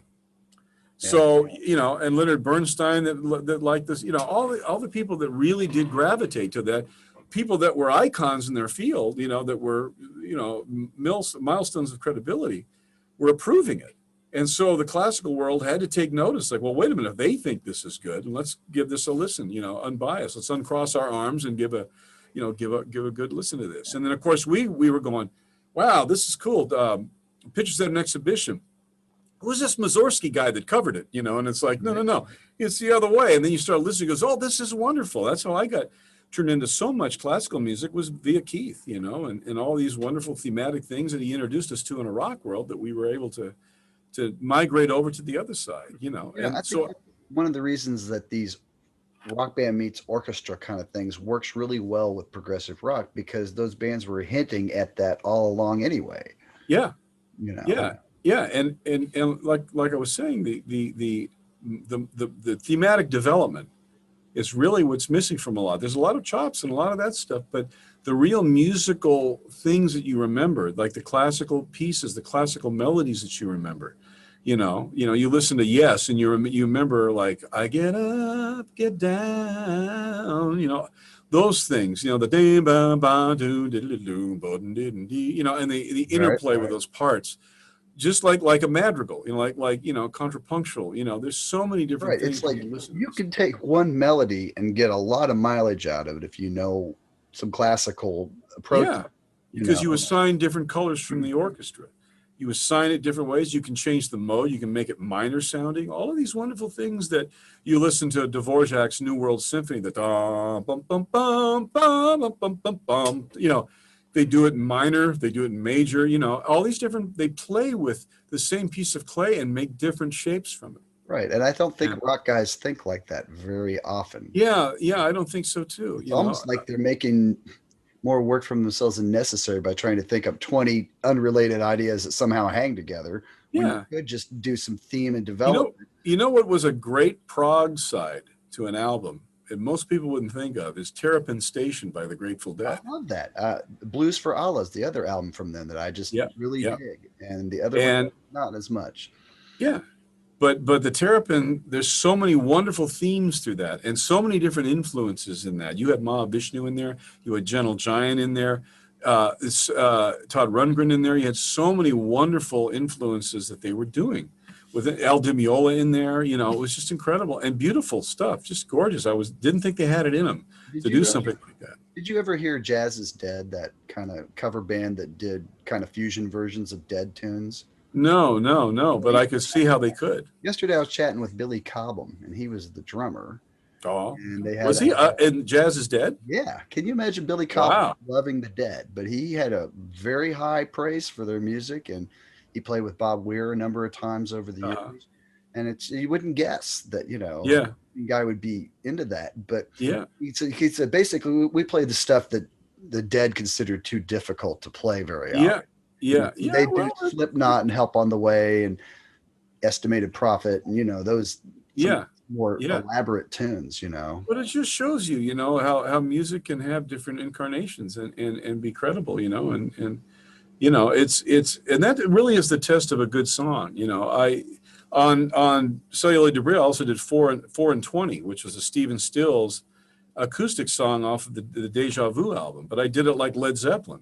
Oh yeah, and it worked. It worked, but it worked because a good tune is a good tune. Sure. And it can go through all kinds of different form changes and retain its appeal, and actually shine a light on other features of the song that maybe weren't as paramount in one version, but will be paramount in a different version. Sure. And that's what's great about covering songs is to really try to highlight something that that emotionally spoke to you. Highlight that in a different way. Take the statue that's been lit constantly by this way, turn it so when the sun goes around again, through the skylight, you see different contours now, and you'll see a different part of it highlighted that you were never aware of. And that's what the intrigue is about doing remakes. And again, probably what Billy was doing when he was doing the Jazz is Dead stuff. Just let's revisit these under a different light. Yeah. Well, that was cool stuff. And listen to that. Yeah. There's one called Blue Light Rain that I think would be a good place to start. Okay. From Jazz is Dead. Yeah. There's some really cool stuff on that. And they do stuff like Red Baron from Billy, and oh, yeah? Yeah. So they mix it up. It's not all Dead, but it's so great. Yeah. That was such a great record. They recorded it in 2 days, Lee said. Oh, wow. That's amazing. They had to come in one day early so that Tommy Bolin could learn the heads to the charts because he didn't read music. Yeah. Any thoughts on him? He seems like he gets overlooked a lot, but he's such an amazing player. Well, all you have to do is listen to that Spectrum album, and you could never overlook him. To me, that record points right to Wired by Jeff Beck. Yes, it does. Yes, it does. It's like Jeff. And then forever, I thought that first solo on Quadrant 4 was Tommy Bolin, and I found out later Jan Hammer. It's a keyboard, yeah. It was just, but that shows you the brilliance of Jan and his. No one played a Moog with that mod or with that pitch bend better than Jan played it. He was an absolute grandmaster. There was nobody on this planet that will ever come down the pike that can beat him at that. It's like he has the artistry that Dick Van Dyke has, making you believe that when he talks on the telephone, someone is on the other end of that telephone. It's the same thing. With Jan Hammer, it was just mastery at work with that bender. He just no one plays it like him. And you could hear the influence he had on Jeff Beck in return. Of course, you all could. That he went to a new level once of course he did. Yes, he did. And I remember when I listened to that stuff, all the Mahavishnu stuff, especially though the Spectrum album. I learned every lick Jan did on that Tarian Matador. I learned his whole solo. He influenced me as much as any other guitar player that I would have ever listened to. He was one of my huge influences because of his phrasing and how he would leave big, large fragments overlap the bar line, and just amazing stuff that he did. Just, I can't say enough about him. He was just a master at that. And I think Tommy Bolin the same way. You listen to James Gang Miami album, you listen to Prelude, the little piece that Tommy does before, the album starts, just beautiful stuff. Absolutely beautiful stuff. Another one was Steve Hunter. Oh yeah. Did you ever hear the Swept Away album? Solo album? There's one for you. Okay. Swept Away, Steve Hunter. That's his solo album. He's the gent that played with Alice Cooper occasionally, right? Yeah, and also him with Dick Wagner from Lou Reed, the Lou Reed exactly. Rock and Roll Animal. Yeah. And 100 other albums that you have no idea you thought other people were playing on. It wasn't them. First Aerosmith album. Thank you. Those guys polished that thing right up. Oh yeah, and other stuff too that you wouldn't believe. Like, good luck playing this for the rest of your life, Joe Perry. Yeah. but Steve's solo album, he does a cover of Sail on Sailor, a cover of 8 Miles High, and then some beautiful other stuff. Yeah, Swept Away, such a great record. We could talk for another day about Brian Wilson and the Beach Boys and all that. Yes, yeah, amazing. I had the pleasure of meeting Brian. It was so charming. He was at one of the Marc and Brian Christmas shows that we were doing, and it was so funny because Brian, he's so chill. And and his manager introduced me because I was the musical director for the show. And he said, this is Brian, Mark, this is Brian. I want you to meet Brian Wilson. Brian looks at me and he holds his head out and he goes, "We're going to the commissary." And I went, "Okay, let's go." It was just, that was it. It was like, no pleased to meet you, any of that stuff. He's just like, "We're going to go to the commissary." They got cheeseburgers. Yeah. So let's go. So we went and ate together, and it was just great. We just sat and hung, I didn't want to ask him a bunch of Beach Boys questions or any of that stuff. It was like when I hung out with Hendrix's dad, Al, when Jimmy got his star on Hollywood, I was at the table with Ginger Baker and Al Hendrix. Oh yeah. And we just sat. Behaving himself? Huh? Was Ginger behaving himself? Oh yeah, he was a gentleman. No, he was just there. We were talking about sports, actually. He was talking about soccer and stuff. And Al was talking, because even though I was a Raider fan, and he was a Seattle Seahawks fan. And so we were talking about famous games that had been gone down and what we thought should have happened. We're just like a couple of old pals, and and Ginger and the same thing. We didn't talk anything about music. I didn't want to go, "So what was Jimmy like?" I try to avoid that stuff because it's just like an iceberg. I mean, what are you going to do? Walk up and chip a little piece off? Why even bother? It's like, it's not, I want you to know, I want to know you, Al, not the fact that you're Jimmy's father. What's about, tell me your story. Yeah. I want to know about you.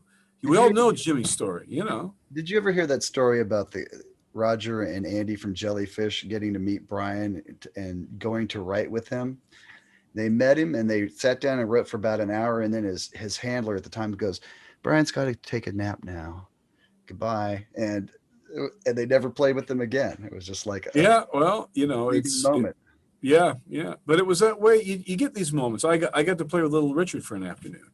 He came in to record. And what a lovely individual, He came in, and here's a great thing about that. I have this somewhere on a DAT tape because I had the presence of mind to tell Mike Scott, I said, "Put in a DAT tape and just roll it. Just record it." And so I had the whole recording session, and he sat at the piano with me. I was the only guy he didn't bring in. He brought in the rest of his band, and I was the only, I was the only guy that wasn't in his band, and I played guitar with him. But we sat at the piano because we were doing this for a TV show, and he sat there and he gave me the entire history lesson of Long Tall Sally, of who the people were in it, in his family, and what their history was, and the story behind all of those lyrics. Wow! Like this amazing one-on-one history lesson, and then he played it, like he had just come in from writing it. It wasn't like the millionth time he'd played it, He came in and just performed it. And I had so much respect for him. And that's the way Edgar is.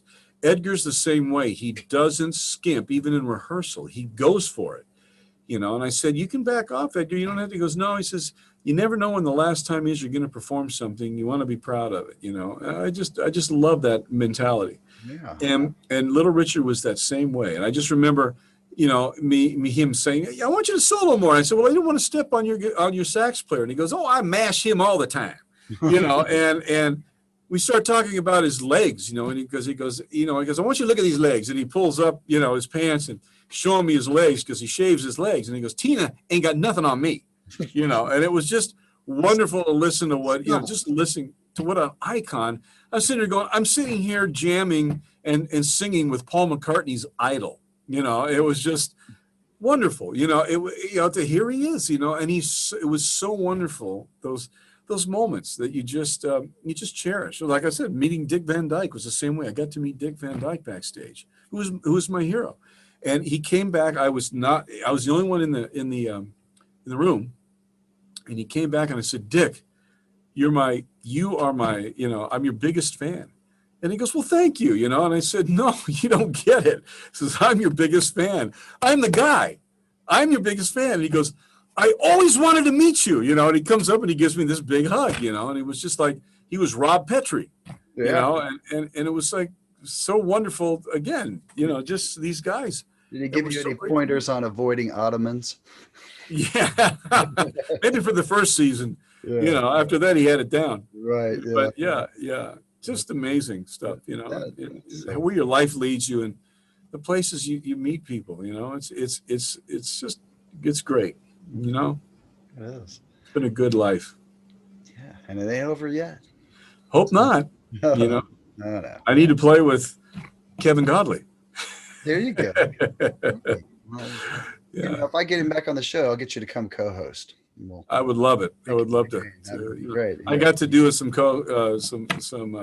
Zoom with Rick Lee from 10 Years After not too long ago. What a lovely gentleman he was, and we got to talking about all kinds of wonderful things. And he himself said, you know, my sister back in the day, he said, took ballet lessons, and guess who her accompanist was? And I went, who? He says, Keith. Keith was accompanying ballet dancers. Oh. He was the recital pianist. Yeah. Wow. Okay. A little small extra. World. A little extra. Back in the day, yeah, you did what you could, you know. Yeah, yeah. So speaking of Keith, you know, recently there was a fantastic tribute concert, and now it's released on Blu-ray, DVD, and CD. So I was wondering if we could talk a bit about how that all came together and where to get it at. And well, okay. When Keith passed, obviously, his family and Mari Kawaguchi had asked me to assemble a band in LA from all LA players, you know, his friends and constituents that he had played with over the years. So I did. I called, you know, all the people that I knew were either part of the band or were friends of his. So I got Skunk Baxter, Brian Auger, Eddie Jobson, Jordan Rudess, Steve Porcaro, my God, Steve Lukather, Vinnie Colaiuta, Greg Bissonette, Joe Travers, Rachel Flowers. Rachel Flowers, exactly. So many players. And I went to each of them. I said, well, we're going to do this, a concert, and all the money I've decided has to go to charity for focal dystonia, which is what Keith suffered from.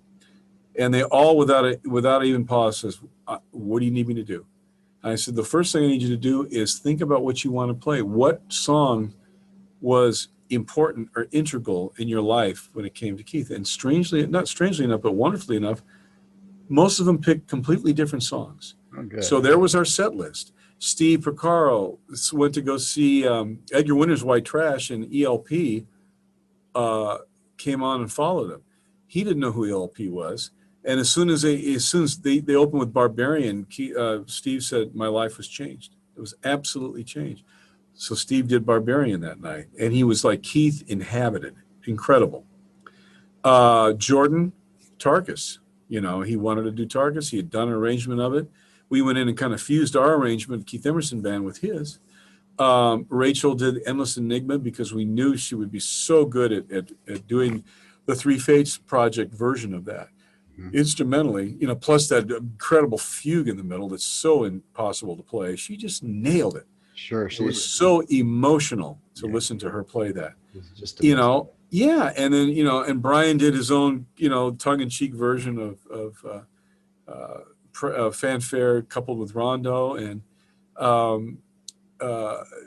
Eddie did Lucky Man, you know, played the Moog, the big Moog on Lucky Man. And, you know, it was just a great night. You know, CJ did Take a Pebble. Just, there were so many moments in the show that were real moments of humanity that you don't get a lot because we were so emotionally charged. We'd be backstage crying our eyes out after coming off that stage and then having to compose ourselves to come back out on stage to do the next song, whatever it was. It was so emotional for us that whole week, you know, and we only had one rehearsal. And these people, all of the musicians came fully dialed and prepared. They had their stuff done, no egos, no nothing. They were all servants of the music, which is what any musician should aspire to. You're never greater than the music. They never felt that they were.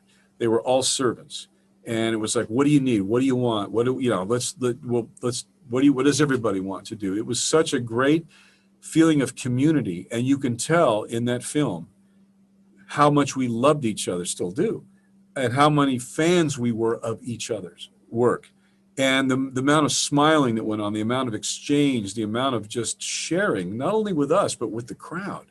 You know, there was so much symbiosis going on with everyone in that building. That's why no one left, because it was such a rare thing for that many people to be as one like that, and to be grounded and all there facing the same direction, going the same way, paying tribute to this man that completely changed all of our lives and made us what we were, either on an audience point of view, a listener, fan, or as a musician. We were all the same person that night.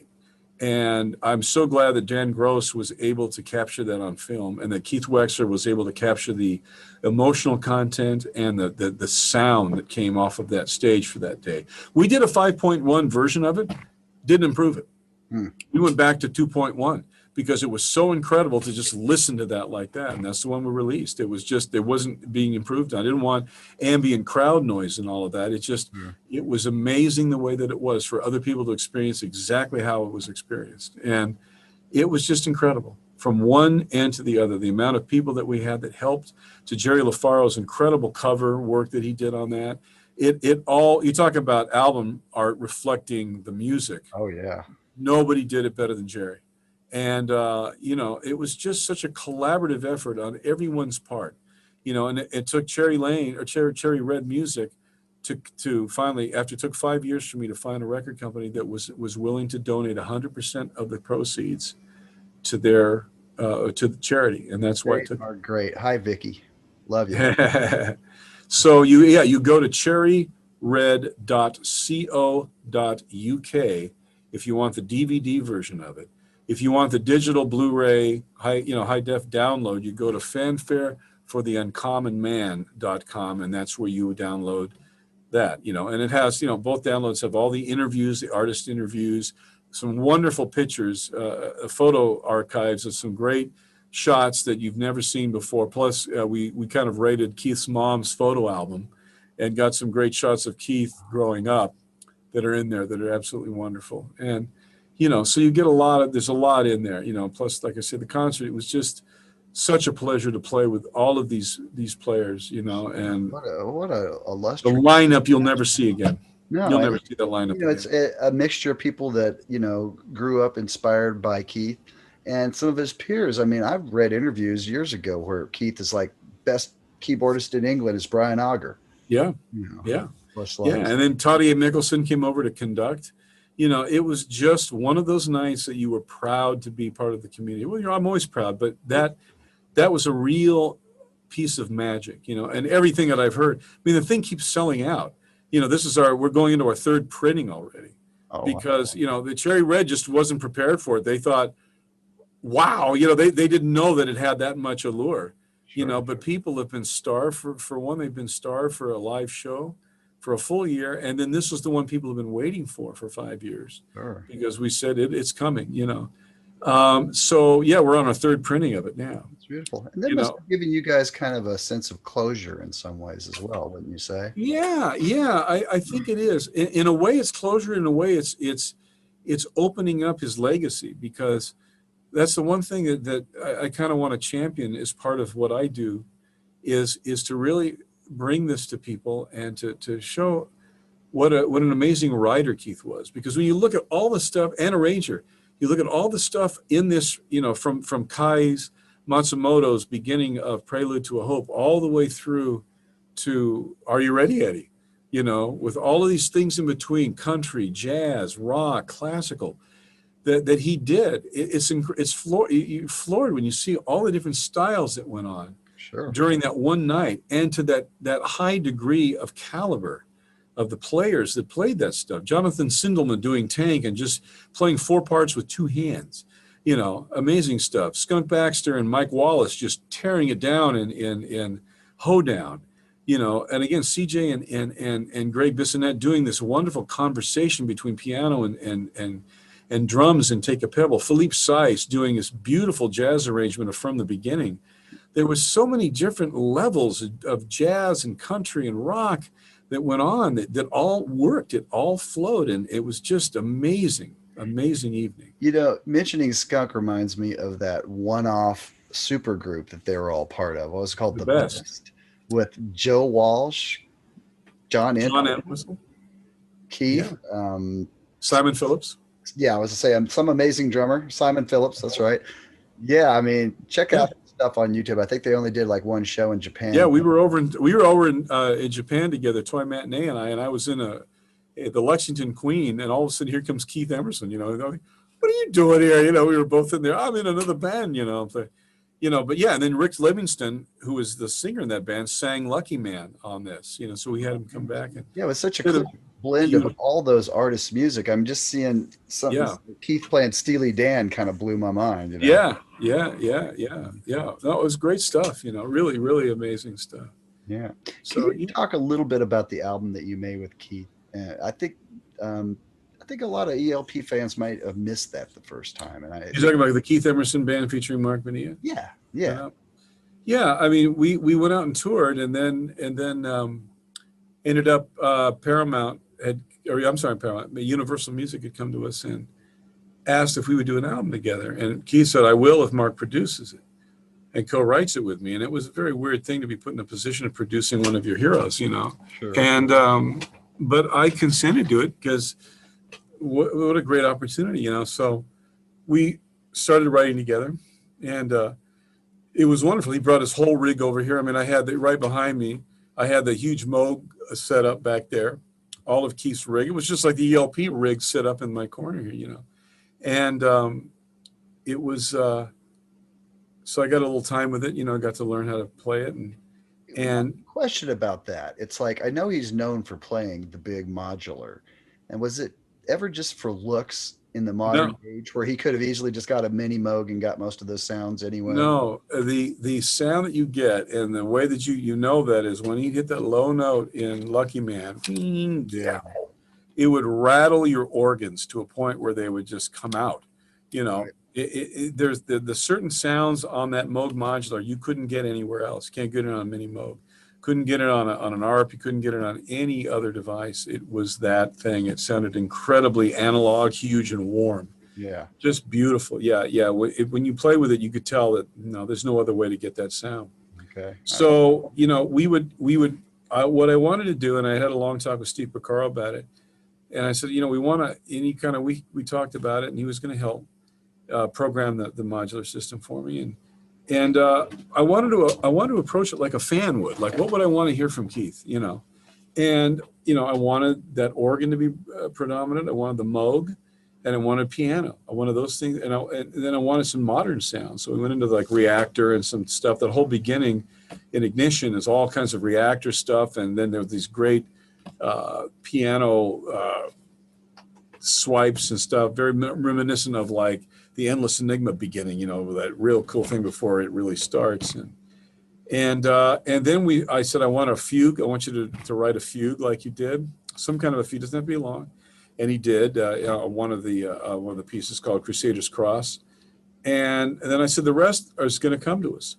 And it was funny. It was one day I had a ghost story book back here that I had as a kid that I had ordered from Libris.com. It was like a rare book thing. And I had it laying open here. It said Ghost, Ghost, Ghost. That was the name of the book. Keith came in one day to work and he goes, "Where did you get that book?" And I went, a website. He goes, "I had that book as a kid." And he told me this. He rattled off the stories, and sure enough, and one of the stories was House of Ocean-Born Mary, that we had both read, and we both knew the illustrations, and we were both haunted by it. And so we decided to call that opening suite on that side the House of Ocean-Born Mary, because that was, it gave us a concept, like Tarkus, you know, or like pirates, you know, or whatever it happened to be. And so we read the story, and I wrote the lyrics that surrounded characters in that story. You know, the white captain and her and all of these things. So it's based off of that story, the lyrics. And then we would play things for each other. And then I would take stuff that he had, and I would go, let me work with this and add guitar parts and stuff. And he would take parts that I had, and he'd go home and write a piano arrangement for it. It was this wonderful collaborative effort, you know. But I wanted it in the vein of like, if the next album after Brain Salad Surgery, after Works, let's say, what would it have been? and to try and continue with that kind of, you know, momentum, which is what, you know, I tried to do in that way. And we really enjoyed it. It was such a great thing. And coming up with lyrics, we did like a fun piece called Game Time, you know, like a Benny the Bouncer, or like a Are You Ready, Eddie, or, you know, Jeremy Bender kind of thing, you know, some tongue-in-cheek thing, which you did, which I had fun with the lyrics. Part of the lyrics were Keith's, and I went from there. And, you know, so it was a great record, and we, you know, very proud of it. As a matter of fact, one of the tunes from that session that didn't make it, because it was part of the suite, but we felt was too rock for it. It wasn't fitting in with the rest of it, was a piece called The Eruption of John Minimum, which Keith says, oh, I should put that on your solo album. You know, and I did. I put it on my solo. It's on Celluloid Debris. Oh, so a piece of that Emerson thing is on Celluloid Debris, and that's the last solo you hear of Keith's. Is the last solo we did is on the organ on that song. Very cool. So I retooled it and flushed it out. So that was taken actually from the Keith Emerson sessions, and it retooled a little bit, but so it has sentimental value because that's the last solo Keith ever did. You know, that's awesome. Yeah, well, this is an album that I think you all should check out if you're not familiar with it yet, and check out Marc's album as well, because they're both there. For a lot of us, ELP kind of drops off after Works. And this album really does seem like it would come right after that, and we can. That's what I was trying to get about Love Beach and all that jazz. Yeah. There's sections on that stuff, but yeah, this album we try to consistently make it quality and challenging for us. You know, we have a couple of classical throwbacks on there. We have Malambo in the middle of the finale. We have a little callback to Vaughan Williams. You know, some of those things. It just, you know, and he rose to the occasion. You know, and I was able to push him to do the best work that I knew he was capable of doing. And he loved it. He was just it was fun for him again. He smiled a lot, laughed a lot. It was a real magical time for everything, you know, and you know, I miss him terribly, you know, it was, but I'm glad that, you know, at some point, like with anything, the credits have to roll. You know, it doesn't matter what movie you're in, right? If it's a 3-hour movie, 4-hour movie, if it's a great movie, you walk out and you go, what a great movie. You don't mind that the credits roll. They have to roll. Right. So I was so glad that I was able to be part of that movie, you know, and the credits, sorry they rolled, but they have to at some point with everyone. They do. But you have to think about the movie that you were experienced in and be grateful you saw it, or that more or less you were part of it. You participated in it. You know, that's what's important, not the credits. Sure. Well, I'm so glad you were able to get together and be part of that movie with him. I am too. I was very privileged, you know, to get his trust. You know, the fact that he trusted me with his career, really, you know, to a point where it's like, I know you know what to do. You know, you tell me what you want, and I'll show you what I want, and I know you have my back, and I always did. I always had his back, you know, for that. Any thoughts? You've been singing a lot of Greg Lake's material over the years. Any thoughts on him as a vocalist? Oh, phenomenal vocalist. Nobody had a timbre like Greg in his heyday. You know, it was just, I hear that voice and just go, my God, there is no lovelier voice. It was just like a choir boy. You know? Yes, exactly what a lot of people would say. Yeah, you know, but he had this timbre to his voice, and he had this grit to his voice. Yeah, definitely. That was just, I mean, it fit that music so well. You listen to him sing Jerusalem. It was just amazing, you know. You listen to him sing Closer to Believing, which is one of my favorite songs of all time off the Works album. The last song of that, it just gives me chills every time I hear it because the lyrics are so poignant in that song. I think, I'm not sure, but I think Pete Sinfield helped him with that one. I think. But regardless, it was this beautiful orchestral arrangement, a beautiful love song, and just incredible. He just sang the hell out of that song. That's my favorite Greg Lake song, I think, is Closer to Believing. You know, I was listening to some live stuff from the first lineup of King Crimson the other day, and oh my God. I mean, amazing, huh? They must have, anybody that was witnessing that just had. Well, you know, it's a funny story with that. I was talking to Joe Puerta. Do you know Joe Puerta? I love Ambrosia. Okay. So, because I play with Burley and I played a little bit with Dave, I played with Ambrosia a little bit. But I know all those guys, and they're wonderful people. So Joe's telling me the story one time because they're in L.A. This in about '69. They're driving up Sunset, and they all pop some window pane. Huh. So now they're all done their acid. They go by this billboard at the Roxy. It says, King Crimson, who are they? Uh-oh. Well, they go in.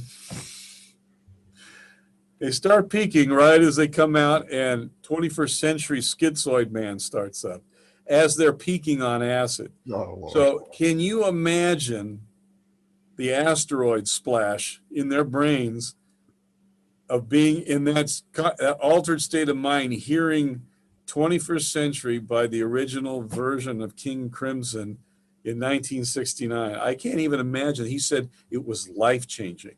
It changed. We came out of there completely different individuals, all four of us. Yeah, mind fuck sober. You could imagine Ghost. Yeah. It just, I can't even believe it. Going there now with all the influences that you, and that's the thing is when you listen, people now, and this is the thing that it's hard to explain to people that grew up now, how significant of a splash Hendrix was, the Beatles were, King Crimson was, ELP, and the list goes on, of course, but because there was nothing up to that point that was like that. And so you have to know, it's like having that giant asteroid, being witness to that thing coming in on the ocean and seeing that splash of that rock, right? Yeah. And then there's that was it happening. And then all of a sudden it subsides, and these ripples that happen through time, the rings of that splash diminish as more of the impact from that gets replicated by different bands, so that by the time that they hear that original, it has none of the impact like it did when you first saw it, because it was deafening silence and voidness up to that point of that type of music that hit. It was sociologically so significant that you had to be there to enjoy the entire impact of that, like King Crimson, like Beatles, like ELP, like Gentle Giant, those types of things. You had to be witness to it when it happened in order to really understand how much it meant to you, to society and all that, because you had it's like Kubrick's 2001. Well, now you have weekly series that have equally those types of effects and better, right? Sure. But up to that point, that you didn't. You had like a cardboard rocket ship that was doing this, going through the air. Sure, when you had Kubrick's 2001, it was a whole new level, and it set the bar to a whole different place, and that's what that music did.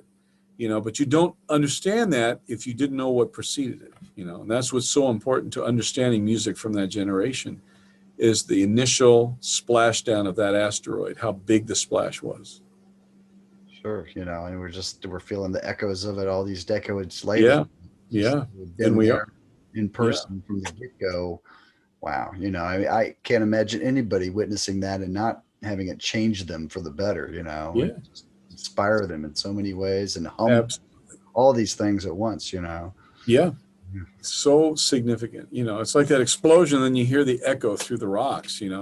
But that first bang, ain't nothing like it, man. No. You never forget that. Like yeah. Well, Mark, is there anything else we should talk about before we wrap it up tonight? Or? What else? Well, I have a book. I have an instructional book. If we're going to shamelessly promote things. Please do. Yeah, tell us about it. It's called Balance of Power. It's on my website, which is Marc Bonilla Music, and that's MarcBonillakey.com. I wrote a book. I've been taking notes for a lot of years, and making notes about my observations about music, things that occur to you when you're playing with other players, or things that, in the course of putting a band together, things like that. I just wrote things down that go, maybe I'd be interested in saying something to people about that someday. And, I've written a lot of this stuff. There's music theory in there, but only the music theory that applies to what you want. I've cut out all the fat from that. I've cut out so much stuff that you really don't need. but you can sound amazing with the stuff that you do. And I put scales in there that you need, but not very many, because you don't need a lot of them. You don't need Phrygian, Dorian, Locrian. You don't need all this stuff. You can get the same sound with a major scale. You just have to know how to apply it. They're all in there. You uncomplicate your brain. Yeah. And that's what the book is about, uncomplicating your brain. It gets into some advanced stuff, but it starts simple and moves its way up. And then in the back of the book is things about playing in a band, where this stuff comes from, the channeling, all of those things that you don't get in it, that no one ever thinks to write about, that are very important, that you end up having to take a lifetime to discover. I'm trying to make people aware of that early on in their development, so that you know what to look for, know what to feel, because it really is helpful in becoming the player that you need to be, the individual player, which is what's important, is your own unique mental thumbprint. That's very important. Sure. And so all of those things matter. So that's what the book is about. I talk about different types of soloing, different techniques that we use, and then I've given 50 examples on my website link that you listed in the book that talk, the famous solos, like Ronnie Montrose, Steve Howe, Jan Ackerman from Focus, all these different things.